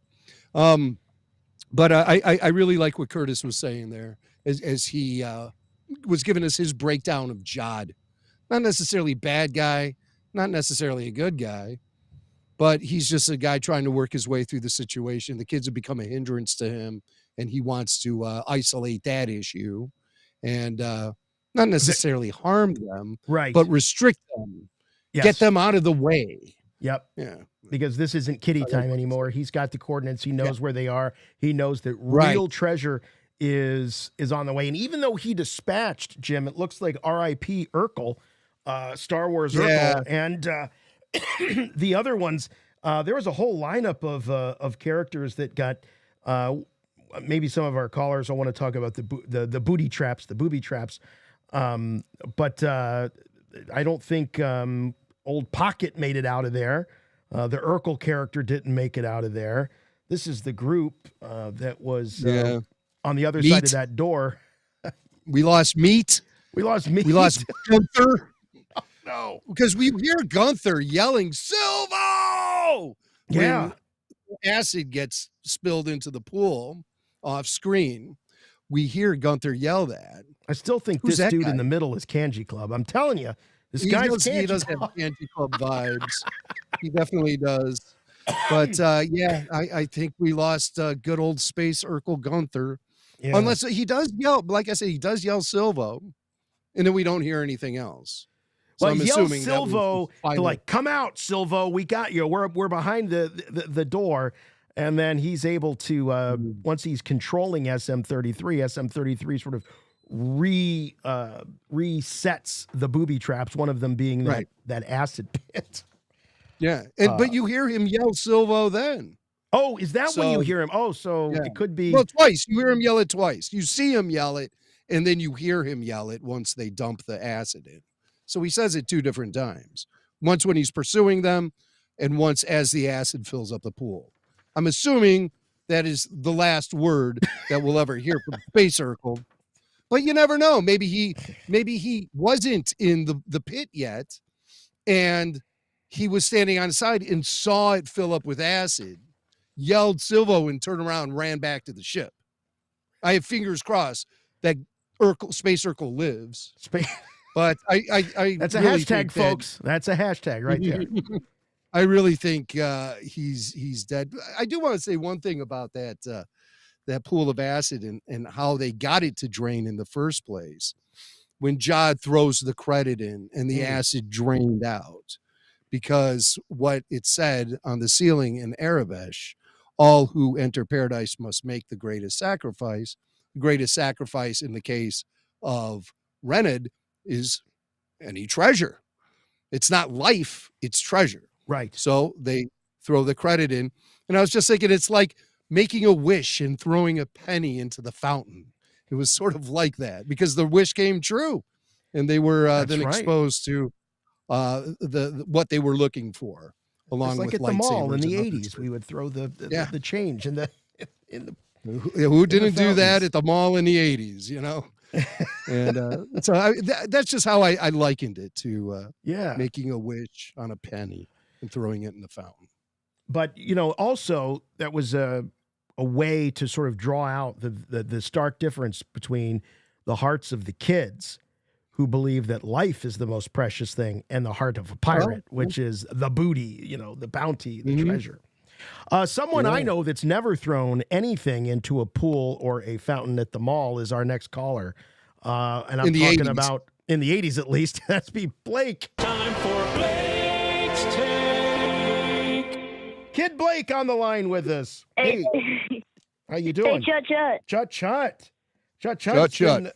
I'm doing good. Good. Well, I know you probably have your own agenda here, Blake, but I got to ask, what's your take on Jod? Good guy, bad guy, something in between? What are we dealing with? I feel like he might go back for them. Like he's gonna get to the ship, and I don't know where they went, but it's probably gonna be some sort of like prison or something is where they fell into. And while he's leaving or something, Smee is gonna say something about where you could probably find the kids, and then he'll turn back around, feel bad about it, turn back around and get them because he needs help for At Aton because he has no clue what is going on. So okay, because that's what I was going to ask you. Why would he go back for the kids? And you're saying he's going to need them when he gets to At Aton because he's sort of his smokescreen. Hey, I've brought these missing children back to you all. Otherwise, he's just a stranger showing up on At Aton, and he does not know how to get through the barrier. The access codes are still something that Jod doesn't have. Yeah. See, the thing is that I think also he's grew an attachment to them. So I don't think he just let them just stay there and wherever they are. He definitely grew an attachment on Whim, I think. That's the boy, right? That's the boy. Yeah. Mac is here saying, look, this is all about good old-fashioned greed, and there's no attachments here. Jod doesn't really care about he's not going to go out of his way to hurt these kids, but playtime's over. Yeah, I feel like at first he just wanted nothing to do with these kids. He just needed them to find the way to At Aton. But after the conversation he had with Whim, like first he didn't want to be in the conversation, he tried to leave, and then he had a serious talk with Whim about never have attachments. But the thing is that he'll say that and then he'll have an attachment to the kids. That seems to happen a lot. Is that they'll say something and what they said you don't want to do will happen to most people. Blake, do you find that grown-ups are like that a lot? Grown-ups say a lot of things, and then you see them doing the exact opposite. I think you're in a unique position to offer that perspective.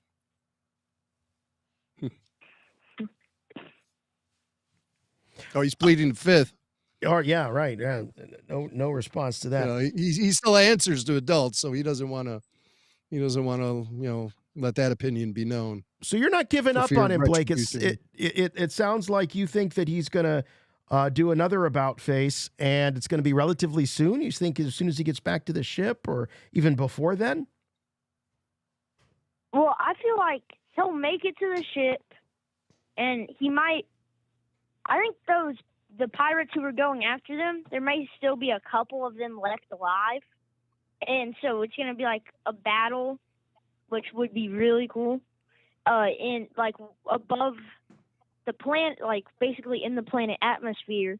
Because when the pirates pulled up there, the guy's like, "Hey, you got a reservation?" They just blew them up. I love that. That was hilarious.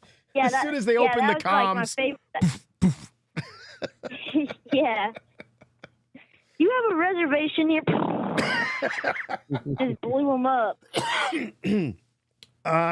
Well, And then when Whim had the lightsaber upside down, yeah, that was great. that was hilarious. Yeah, there were a couple of really good laugh out loud moments. I think as we were saying earlier, I think they balance the tone of the show in a really, really good way, and obviously inspired by the movies as we've talked about. I think Max pointed this out many times. What the style that they're really going after with these 80s films is that it's a style of telling a story that doesn't talk down to kids.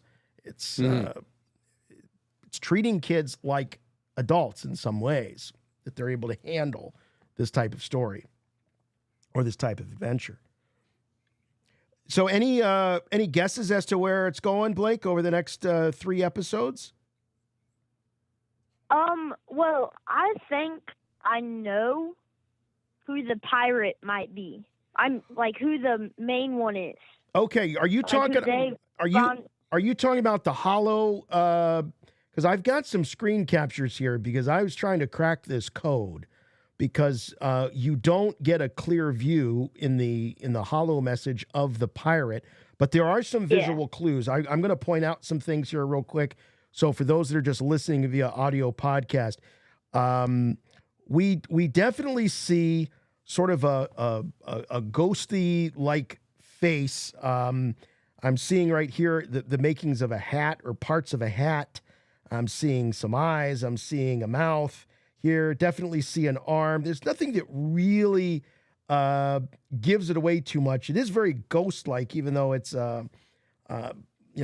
it's the failing technology or whatever it is that's causing the image to glitch.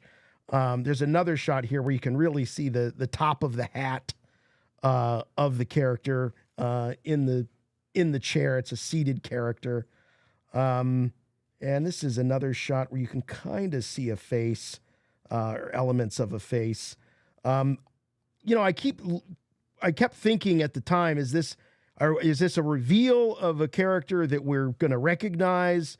Is it not? Then I go back to what's history taught us with these Disney Plus shows, and it is that these characters are sometimes, and most all the times, just what they appear to be, just new characters created for the show. They're not going to tie back to anything else.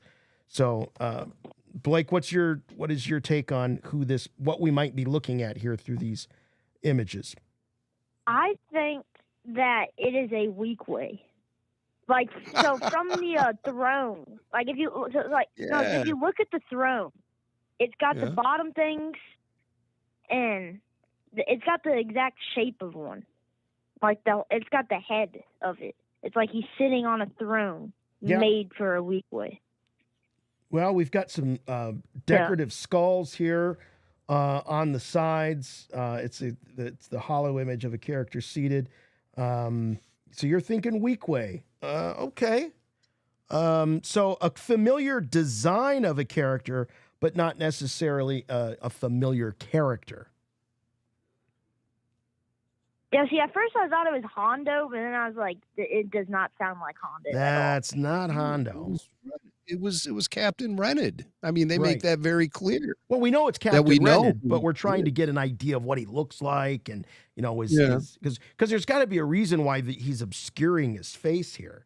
There's got to at some point there's going to be a reveal of some sort. I would think. Why obscure it? Yeah, you're right about that. I mean, if you want to stay within story, you mentioned it's old technology that may have been sitting around for a long time, and over the passage of time, the technology is failing, and that's specifically why. But yeah, that's interesting. And it does appear that maybe his appearance should be kept from us as the audience as a mystery. But what would that mystery be? Why is it somebody we've already seen in the show? The one guy we haven't seen much of is that pirate who appeared in Mandalorian season 3, Vane. Yeah, there was supposed to be a big connection, right? Between Vane and... Right. We saw him in the background, maybe in the second episode. I mean, we've barely seen him. And he has kind of that pirate voice, but not like this guy. This guy has your most stereotypical, the captain's voice. And Arg, me. This is Pirates of the Caribbean stuff here. Right, right, yeah. Yeah. And I mean the Dead Man ride, Tell not No the Tales. movie. I mean the ride. Right. Yeah. Yeah. Yeah. No Johnny Depp here. No. This is Treasure Island era Disney pirate storytelling. Yes. And that's really where that pirate voice came from, originated, is from Treasure Island, the Disney movie. Arg, all of that stuff really originated there. So it makes sense, tap into the Disney vaults to apply it to Star Wars and make the control of Disney's control of the universe complete. And that's what's happening here, I think. But yeah, interesting. Why the mystery? Right. Why withhold the appearance of Captain Renard from the audience? They must be setting up something. Yeah. Is it a character we've come across? Peter Beiser is saying, we had to have seen the pirate before. So I'm saying the dad. Wendell's double life is Wendell. Captain Renard. Now, it is possible. Hey, Blake, by the way, thanks for the call, buddy. Anything else that you wanted to lay on us? No, I think that's it. That's it. All right. Well, we'll talk to you next week. Okay, pal? Happy New Merry Year. Christmas. Hope Yep. you had a Merry great one. Christmas. Yep. Hey. Oh, shoot. I was going to ask you if he got a really good Star Wars gift for Christmas. But Did he? What did he get? I was going to ask him if he did, and he hung up. I'm sure he hung did. up on me this time. I'm sure he did. I'm done with these guys. But anyway, so there's got to be a reason why they're obscuring the character, other than just maybe it is good old fashioned mystery, or there's a thought that. Again, I was even thinking about who was the Barbosa looking guy from Mandalorian, but he's dead. Oh, Shard, because we don't they know. called him Shard. We don't know in Star Wars. There's characters that are very long lived. Look at Yoda; he's 900 years old. This Captain Renard could still very well. I kept saying that maybe he'd been replaced over the years. He's very well still could be somewhere on At Aton, living and functioning. Yeah. Star Wars, it keeps you guessing. That's why you need shows like Rebel Force Radio and the After Show. Let's go back to the phones and talk to confuse you even more. For sure. Sebastian from Tennessee. Hey, Sebastian. Good evening. Hello there. Jim. Chut. Well, thanks for having me on. I think it's pretty clear why the captain wouldn't be shown in those. It's clearly from Acolyte budget cuts.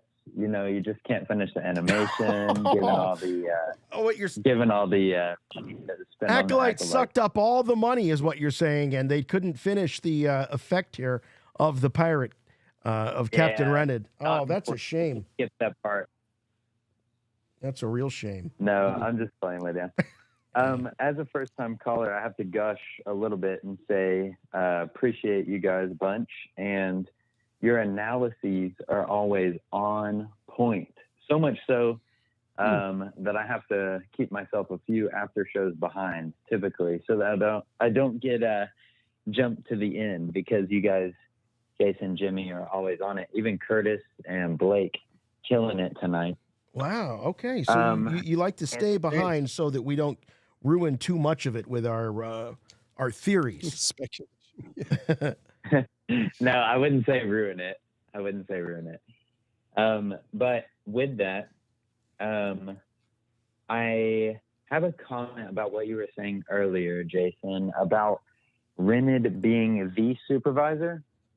Mm-hmm. I'll probably comment that I don't know if that's the case, because in this recording where he's not animated, Renard talks about his crew believing it is a legend. So I think by the time that Renard discovers the planet, it's already hidden, is my thought on that. Oh, I see. Okay. All right. So timeline-wise, when Renard makes his discovery, it's already believed or been established that this is a place of myth. Okay. That would make sense. But I also brought a zoomed-in question for you because you're really good on your analysis. A very unimportant, but worth a little bit of discussion. So we know in the Star Wars universe that droids love their protocols, and not much gets past them, right? Mm-hmm. So this Smee robot, the Smee droid, his protocol is by the pirate's code. The captain is who he serves. So if Fern declares that she killed the captain and is the captain now, and he serves her, but here in episode 5, she says, "Who's this captain that you're talking about? Who's Renard?" Now, wouldn't Smee all of a sudden perk up? I can almost see him just turning to Fern slowly and saying, "Why, you little," and wanting to rip her limb from limb, you see. Maybe just a writing oversight, but is there perhaps an in-universe explanation for, well, doesn't Smee realize that Fern doesn't hold the right to be the captain? Okay, well, here's a question. Can we assume, based on what we know for sure, can we assume that Renard would have been Smee's last captain? Or could he have been his captain 2 captains ago? Or No, I think he's definitely the captain, and I think he shut him down when the ship was crash landed. Because there does appear to be gaps as far as SM-33's memory of the captain goes. Mhm. Specifically, where the captain went after the ship crash landed. I think SM-33 was shut down and doesn't know where the captain went because that's as far as it goes. And then when Fern says, "I killed your captain," he buys it. Right. Because he doesn't know what happened to the captain. He doesn't know. So our caller here, Sebastian, is asking, was it a faux pas of Fern to admit ignorance of who Renard is when her whole claim to being the captain is that she killed him? Who's your captain? Well, you killed him. Don't you know who you killed? Well, she could say, "Well, all I know is he was your captain. I didn't know his name. I didn't know what his deal was." Yeah, she could have tap danced around that.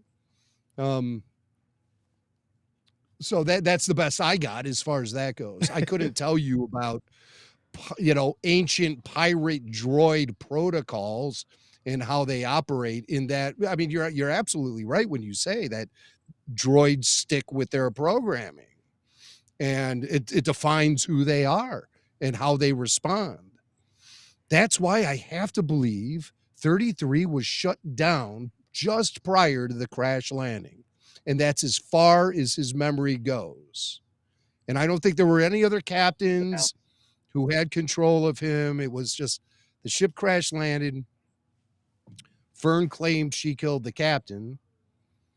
And 33 buys it because that's part of his memory that doesn't exist.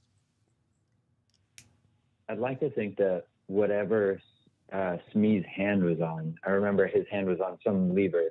Maybe that has something to do with why he was shut down, or the time he was shut down, he was doing something. I don't know. But I'd like to think that comes into play and gets explained. Yeah. Well, hey, Sebastian, great question. And Thank you. Thanks for the call, and thanks for being a Patreon supporter. Appreciate nice to that. meet you. Before we get, we got time for another call, but the super chats have been stacking up here. So old Pepper Spray Johnny here says, how thoughtful of Jason. It's a great gift. Oh, well, yeah. Cheers to Jimmy and Jason's friendship. Y'all give Tag and Binks vibes. Tag and Bink, I haven't heard. That's a name I've not heard in a long time. For those tuning in late, Jason got me an R2 and 3PO Hallmark Christmas tree ornament. Very thoughtful. Very thoughtful. So, yes. Thank you. Certainly. NO says, RFR number 1, love Skeleton Crew and these after shows. Well, thank you very much for that. We love doing them. We love talking to you guys every week. It's a lot of fun. I miss them when we're not doing them because... I know. It's such a void. It really is. You know, it's kind of grueling to do 2 shows a week sometimes. For me, it's easily 3 shows because I always do the Q&A. And when we come to the finals, the finales of these seasons, I do kick back and breathe a sigh of relief. And I like it to be more streamlined for a couple weeks afterwards when we're doing the weekly show. But then, yeah, something starts gnawing at me. When's that next show going to be on? When are we going to get those after shows going again? It is so like essential to our Star Wars energy, like on a seasonal level. Yeah. That, you know, with the reports that Star Wars streaming might be curtailed a little bit and more of the focus will be pointing toward feature films in the future.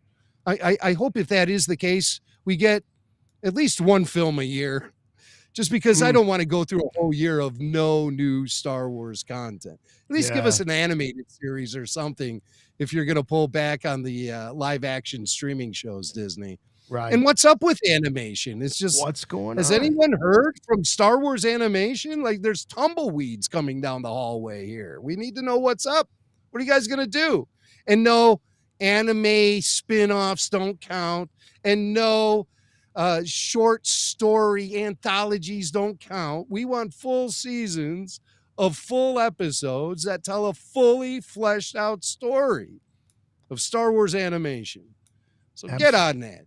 Yeah, would you please make that happen in the new year? Scott St. Louis says, love watching Skeleton Crew with the whole family and enjoying the after shows. Thank you for making 2024 special. All right. Well, can't wait for 2025 with RFR. Scott didn't call in, but he sent a FedEx.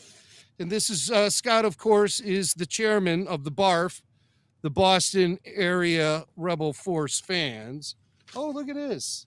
Oh, they even have their own like stationary header. Boston area Very Rebel official, Force fan. yeah. Barf. And wow, he sent this wonderful letter. Okay, I'll read that later. But he also sent Barf bags. I think I requested a Barf bag. Look, they have a seal. A Barf seal. Wow. And It's like a family crest. I mean, it's very, very fancy. Very fancy. Look at that. Wow, how clever. I might use this before the night is over. Thank you so much. And look, there's like little things in here. They have, what in the world? Oh, his recipes. He sent recipe cards for some of his alcoholic beverages, like the Bleeding Khyber and Bristol, the Hutt, small batch blue milk. Yeah, what a sweet gesture from the Barf guys. We love the Barf gang. And there's even, oh my gosh, these guys are nuts. They sent a certificate making me an honorary member of the Barf. And there's a picture of Barf, John Candy from Spaceballs.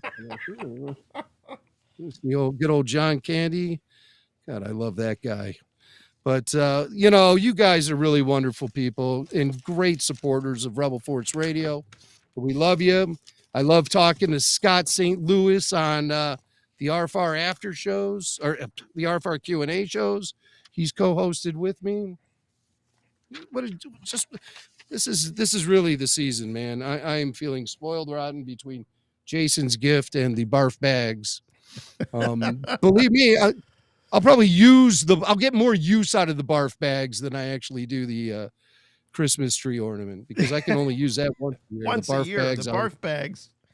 I mean, there's all kinds that'll be a constant. And he gave me stickers so I could buy more Barf bags and put the sticker on there and just have like this unlimited supply of vomit receptacles at my disposal. RFR branded, Barf branded. Thank you guys. Love the Barf. Love Scott St. Louis. You guys are the best.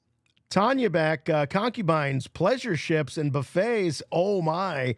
Thanks for a fantastic year, RFR. May the force be with you always. And 3 clinking glasses. Well, cheers to you. Yeah. And thank you, Tanya, for always being here.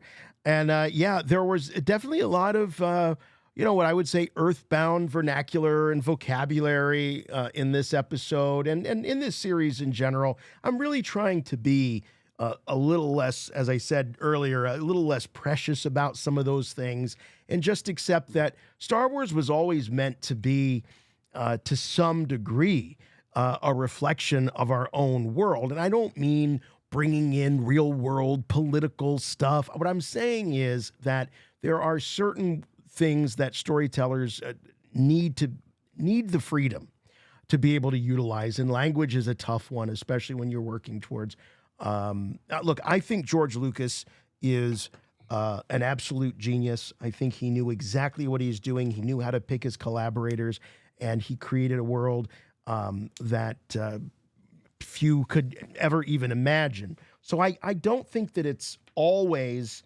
realistic to hold everyone to the same standard as George Lucas. So there's certain leeway and forgiveness that I think we have to sort of offer up.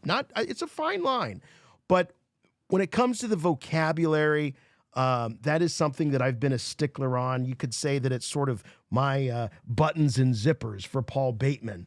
So I'm trying to be a little bit, big picture minded, big story focused, and not worry so much about the fact that they used some of those words, though I appreciate you bringing them up, Tanya. What are those words again? Refresh my memory. What are these words we're speaking of in such specific terms? Well, we're talking about, the concubines. We're talking about, okay. I just jumped off of it here. Let me see if I can find the concubine seems more of a piratey kind of thing. Pleasure show, buffets. I mean, when's the last time you've heard the word buffet offered up in Star Wars? It's a little real worldy. It's a little earthbound, I would say. Concubine might be kind of an old enough word that it sort of works.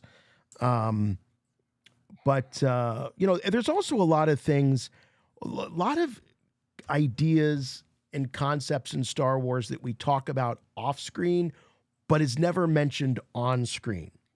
So we talk about things as fans and people talking about the universe, but the word is never heard within the universe. I see. So anyway, but yeah, I would say buffet. Buffet's a little... Buffet. That's a little... buffet. I mean, cantina is just about as earthbound as they get. Cantina, it depends on where on example. Earth you are, that's a good, but they don't call it a bar.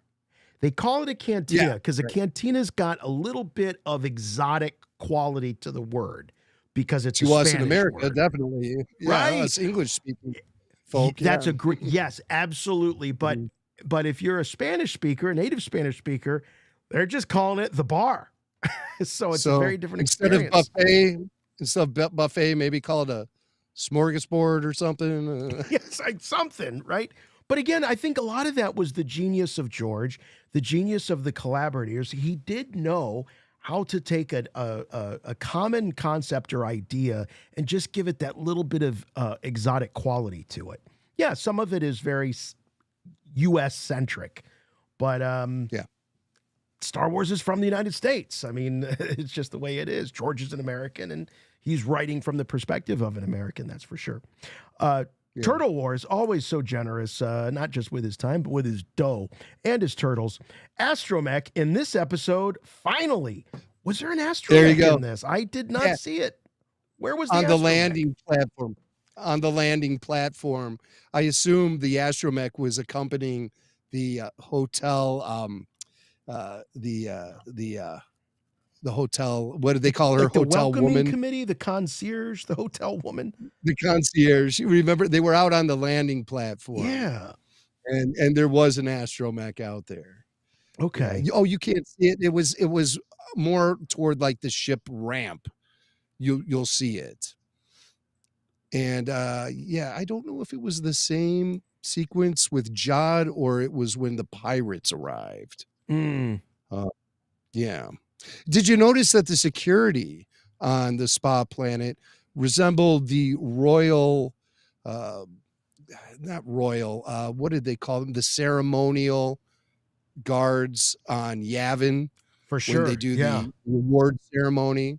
You see those guys, they're standing on the either on the opposite ends of the blast doors when they open up and Han, Luke, and Chewie walk out. And you see those guys are holding staffs. They had the white helmets with the olive drab uniforms. These guys really seemed very much inspired by that look. Pure white helmets. Yeah. They don't have the visors. That's the one thing that's missing. And the guys on Tatooine, I'm sorry, the guys on Yavin, I forgot what did they call those guys? Ceremonial honor guards or something like that. And there's a guy named Derek something out in London who was one of them, and he's made a whole career out of signing autographs at conventions for 30 something years for being that one guy standing. I mean, he was basically a prop in the scene. But he's signing autographs and really, paying his mortgage. Hey, there are no small parts, right? No small parts in a Star Wars. No small parts in Star Wars. Everyone has a backstory. They have a name. They have a family. They have an entire biography. So God bless Derek. I can't remember his last name. Is it Derek Lyon, I think his name is. But yeah, he was one of the honor guards on Yavin. I Am Rolling says the only thing hotter than a Lanupa mud bath is a pass through a Hutt. Man, that that certainly has carved out a new something in Star Wars storytelling. The idea behind that, taking Hutt excretion to the next level. Really, when you're passing a living being through yourself, hey. Those Hutts are full of surprises. They really are. Judge not unless ye be judged yourself. So, Machen Prince says, Chut from Hobbiton again, fellas. What an episode. Glad to get to tune in live to the holidays. Great work as always. Merry Christmas. May the Force be with you. And right back at you. Glad you were able to join us. That's great. So, doing the shows throughout the holiday season where people are maybe taking a little more time off work and things like that opens up the doors for, I think, reaching different folks. So that's awesome. Glad to be reaching you all the way at the bottom of the earth. It's towards the bottom. To them, it's the top, but whatever. I know. Talking about perspective. Calvin McPherson. Yeah, I know. Your focus determines your reality. That's what that is. For sure. Calvin says, we have no way of knowing that the pirates were actually standing in the acid pool when it refilled. Right. And we wouldn't hear sounds after the space outside the door was filled with liquid. Urkel lives. Space Urkel lives. Wow. Okay. All right. Space Urkel lives. I thought we did hear some screaming and commotion once the... Yeah, we did. We definitely did. Some of them, I would say a majority of that crew bit the dust. But as we know, we've been watching these types of stories for a long time, whether they be Star Wars based or comic book based, Marvel, whatever. You can't ever rule a character out if their death is off screen. You can't rule them out. That Space is true. Circle lives. Hashtag it. I want to see that thing busy on social media. Eric from Phoenix writes, another fun episode with a twist at the end. I'm going to give myself 50% credit on what the treasure was. I said FDIC, Federal Reserve investments, but true from a certain point of view. Okay. All right. I'm willing to see your 50%, Eric, on that. I think that's fair enough. Sure. Fair enough. It's Eric from Phoenix. Can't ever doubt Eric from Phoenix. I wasn't really thinking about a mint. That's interesting. That's a cool concept. I was just thinking that the treasure was that this whole planet is full of these credits. They're using them as their everyday currency, and they're in circulation and they're like new. I thought that was what was, that was the treasure. Yeah, it could be a 50-50 thing as well. I mean, it is their treasure, but they use it as their currency, and it's just regular. And that by making it their currency and seeing that the way the kids treat those credits, the kids treat the credits like it's nothing. It's lunch money, but to the rest of the galaxy, it's massive fortune. Right. So what better way to provide security for the society surrounding your mint than to have them convinced it's not really worth anything? Right. And it just circulates. It never leaves the planet. It just Right. So everyone's like that. Maybe the supervisor is Auric Goldfinger. Calling it now. It's Goldfinger. No, Mr. Norwood. I expect you to die. Brando Dilly says, I wish the saber forms in the lair was a red saber. Maybe he can bleed. No, it was clearly a blue. Wait, no, we don't see the blade. Oh, no, we see the blade when Whim. A blue saber. Yeah, it's a blue saber, right. Yeah. He says, I wish the saber forms in the lair was a red saber. Maybe he can bleed it or earn the Jedi saber by doing the right thing. It's clearly a blue saber, so no bleeding necessary. But yeah, thanks, we've seen Brandon. enough Appreciate bleeding. that. We've already seen bleeding this year of lightsaber crystals. We've been there, done that. We don't need to go back to that. All right, taking us home. We got time for one more call. Let's talk to Norman from Arizona. Norman, you are it. Norm! Your podcast. Welcome. How you doing, Norm? Jason, I think you would appreciate that one. Yes. Star Wars reference. Wrong franchise. Wrong franchise, though. I still appreciate it. Thank you. Guys, before I get on to my call, I got to tell you, you were talking about a fountain in a mall. I used to, in high school, ditch high school. I'd go to a mall, take the bus there, and we bought so many action figures one time. I had to go into the fountain to get bus money to go back home. Oh, when the mall security wasn't looking, yeah, you could find some cash in there. The things we did for our action we were pretty figures slick. back in We the were 80s. pretty slick. Those were the days, man. Oh, wow. Jimmy Mac, by the way, if you're not I'm watching the show, Jimmy Mac's got this smile on his face like, Norm just uncorked a memory of me fishing change out of the mall. Now, come on, man. That's why people so petty in there. Stop Nice. it.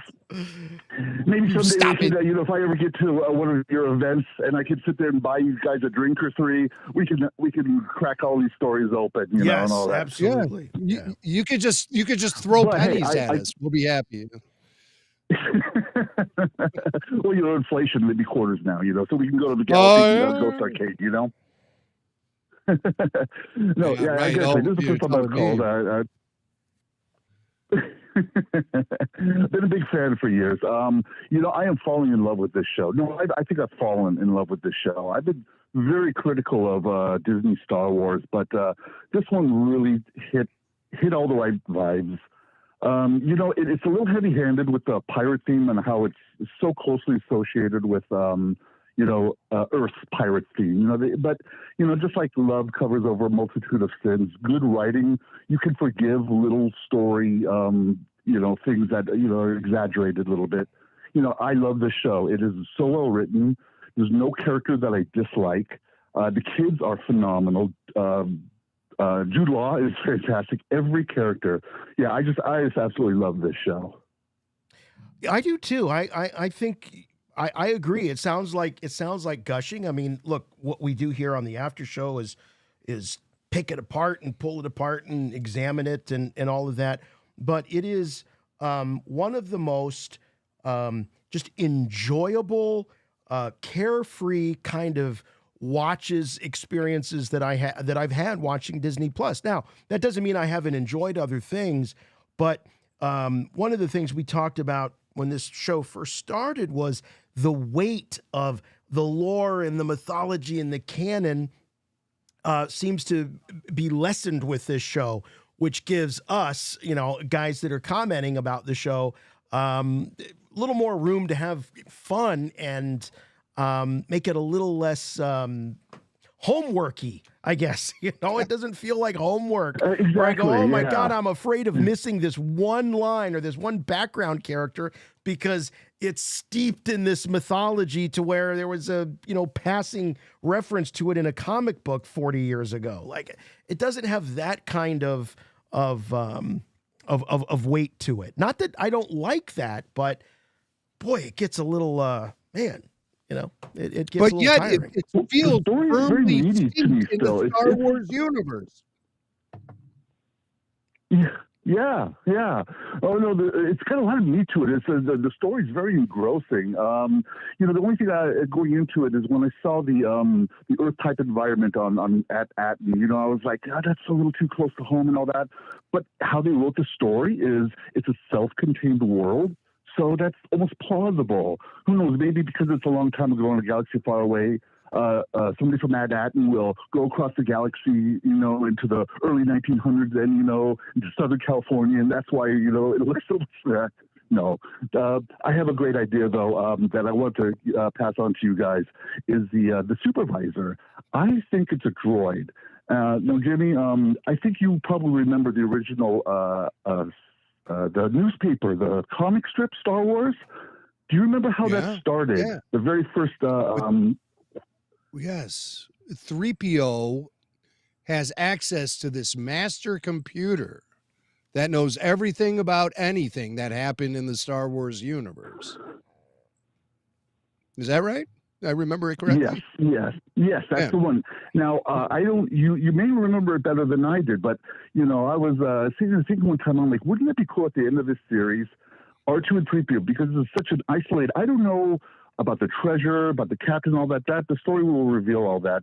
But if the Supervisor was a computer terminal, and they were isolated from the rest of the universe, wouldn't it be cool if R2 and 3PO had to go to that Supervisor and fill them in on all the events that they had missed, the Luke Skywalker saga, the Anakin, and all that.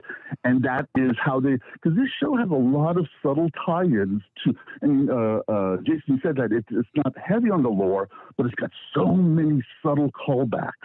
And I love the writing, how they do that.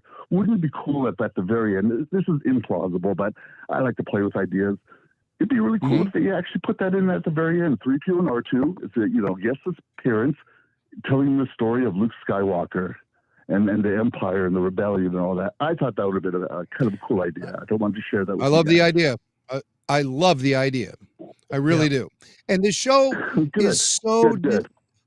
The show is so separated from the Star Wars story that we know, the mythology that exists. But there are things that are very present that we haven't seen in modern Disney Star Wars, like the aliens specifically, hammerheads, Rhodians, things we look at and instantly say, Star Wars. That's the message that they say to us to make it. So they're not being so experimental with the aliens.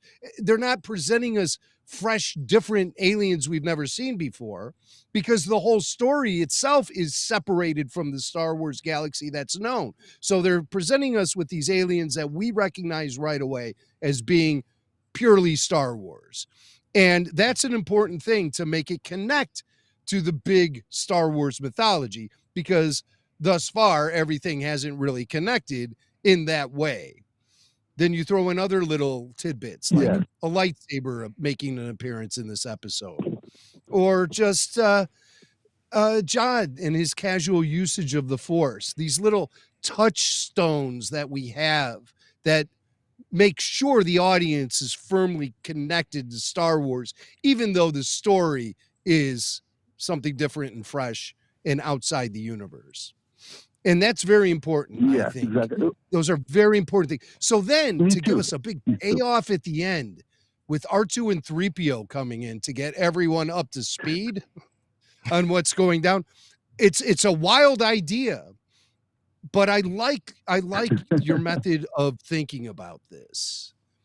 I really do. And I wouldn't be surprised if there was some kind of really solid character moment at the end of the series that brings this whole show, just drags it into the Star Wars mythology that we know so well via a character appearance. And what better character appearance than R2 and 3PO, because they're the most present characters in the Star Wars story. They're the only characters that appear in all 9 of the trilogy films, from the 3 trilogies. Yeah. So I like what you're thinking.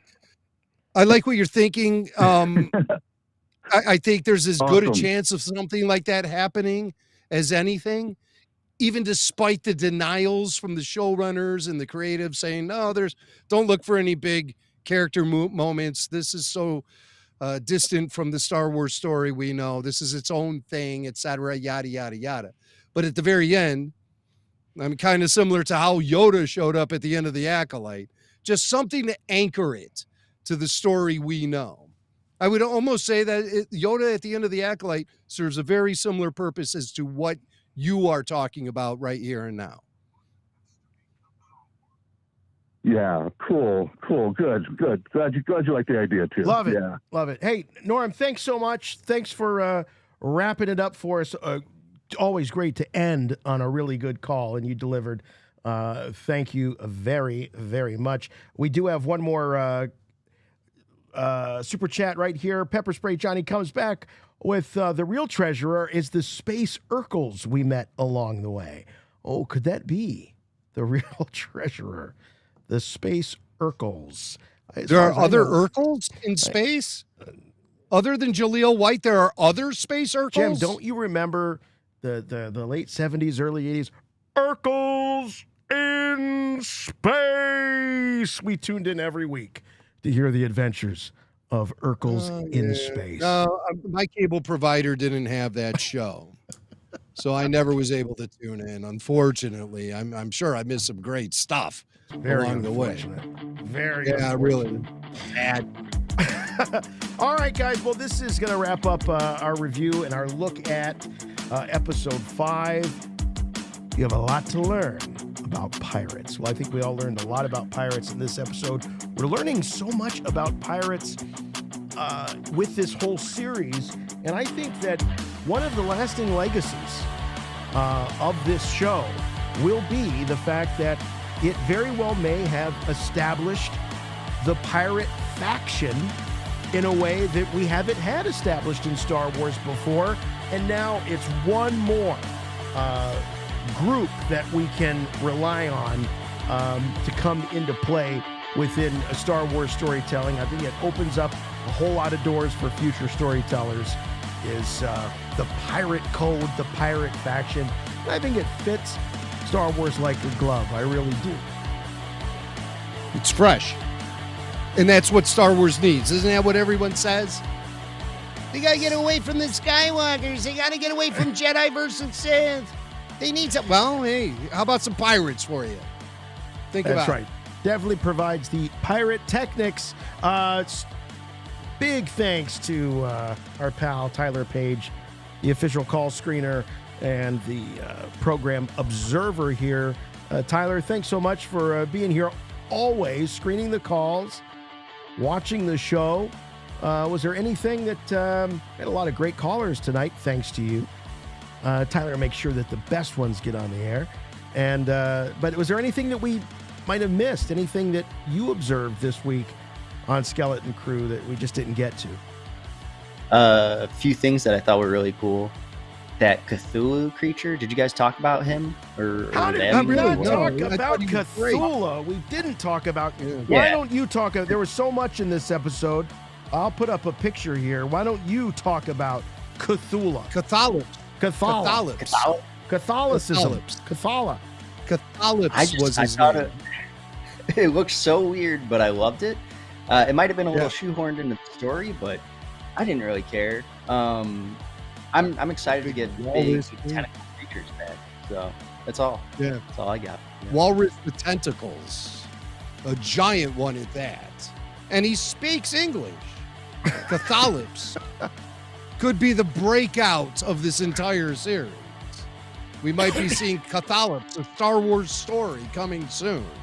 So not only did the kids charm us, but they charmed Catholics with their story, and he like us, he wants to know how it ends.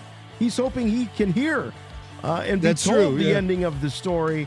So it was a cool character. It was very there was something kind of never-ending story-ish about this guy for me a little bit. This Catholics, the big booming voice provided by Patrick Seats, video game and animation voice actor. But yeah, he was cool. I like Catholics. I also loved when he lowered Neil, and well, assuming all of them, but lowered Neil and the rest of the gang down into the lower depths there.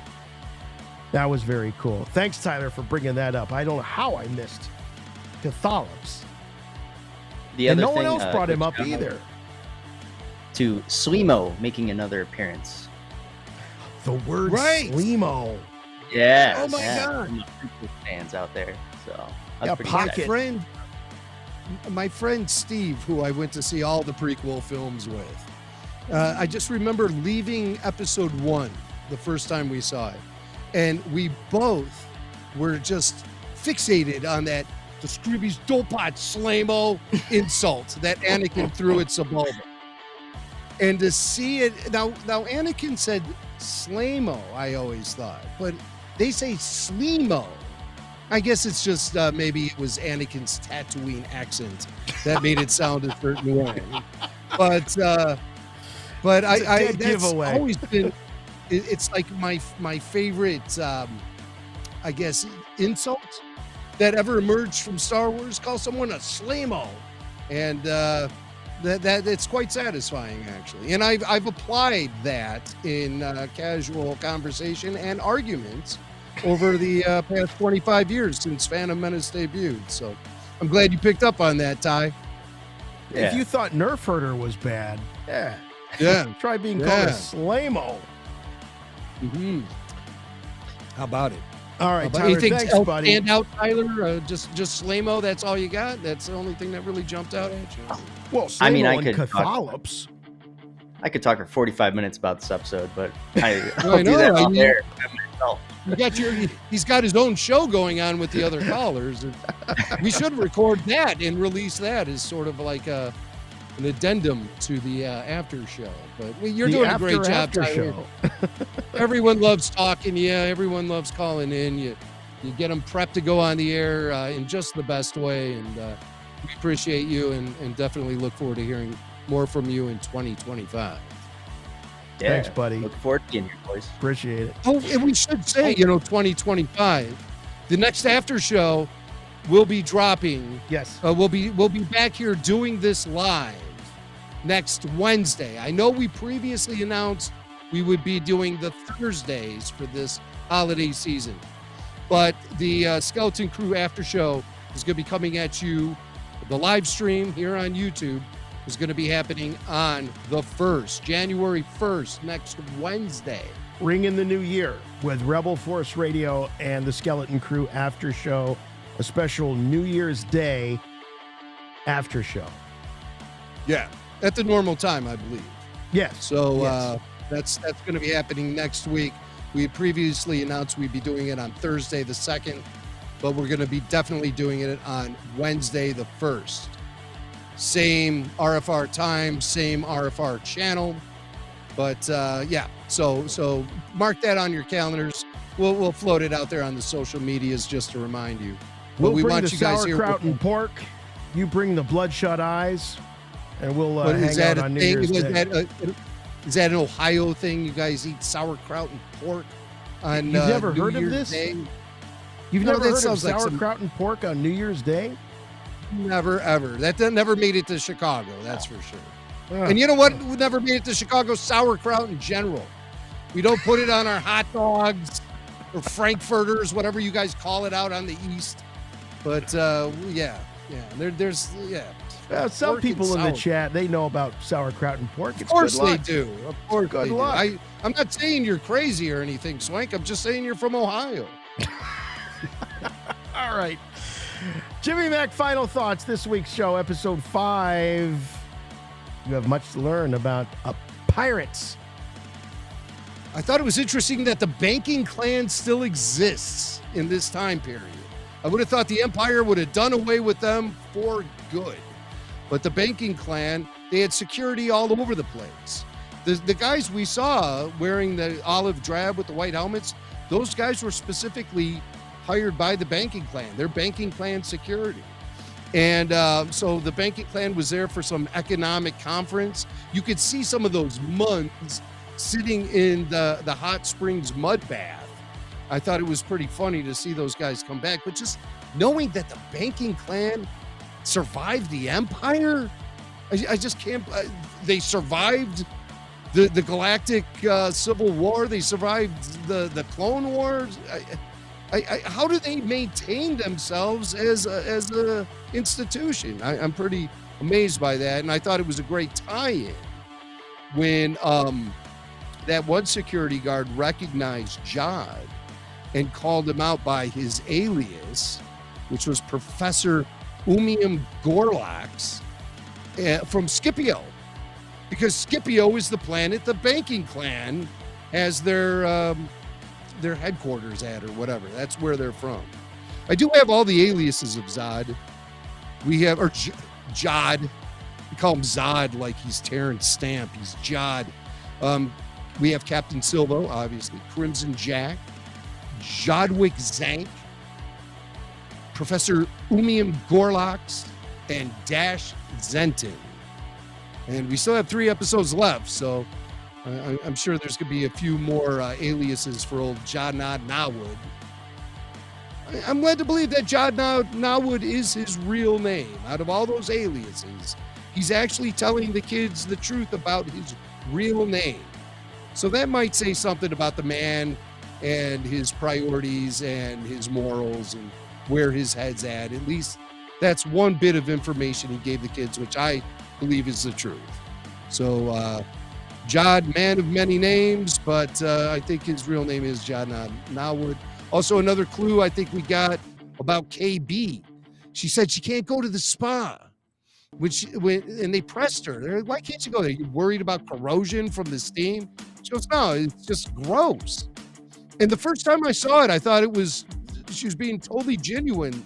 But then when I watched it the second time, I said to myself, KB is hiding something here. I think it has something to do with the health issues we heard her parents speak about in the earlier episode. She had specific needs, health needs. And I think that has something to do with it. I think we'll learn more about that later. But KB is one of those mystery characters. She's a character we haven't really gotten under the hood with KB thus far. And I hope we do in a future episode, maybe next week. We know next week is the one that Bryce Dallas Howard is directing. And we were told that it's a very emotional episode for the kids themselves. So, and as far as Jod and the kids, I liked what Kid Blake was saying about how Jod is going to have second thoughts and go back for the kids. But what I think is Jod is going to see the kids get captured by the other pirates. Remember, there are 2 pirate ships that went to the system. So there are plenty other pirates besides the ones that got wiped out in that pool of acid. I think Jod will see them in captivity being held by the pirates, and he'll do one of those, I gotta go and rescue him. So he will. And this will further bolster the relationship between Jod and the kids. Also, the kids, it seems like they're at a disadvantage as they bust out into the galaxy and see what a cruel world universe they live in. But they don't get decapitated by that laser trap that was set up in Renard's lair, simply because they were not tall enough to get decapitated by the laser. Advantage kids. Yeah. So good job just being small. All right. I'm kind of stuck on my sign off. Am I going to stick with the old tried and true Newt Gunray not in this episode, or am I going to go with Hondo Onaka not in this episode? All right. That's going to wrap it up for us. We'll see you next week, New Year's Day, 8 o'clock p.m. Eastern Time. We'll be looking at episode 6. A second episode written by this week's writer, Myung Joe Wessner. And then, of course, directed by Bryce Dallas Howard. Max said Harper. I said Hayward. I said Harper? Yeah. Bryce Dallas Harper? Yeah. All right. Thanks you, Tyler Page. Thank you to everyone watching the show and calling in and participating in the chat. All of that. We love you. Merry Christmas belated here, and all the best in the new year. We'll see you on New Year's Day here at Rebel Force Radio. We will be back. So, for everyone here at RFR, until next time, I'm Jason. I'm Jimmy Mack. And remember, the Force will be with you, always.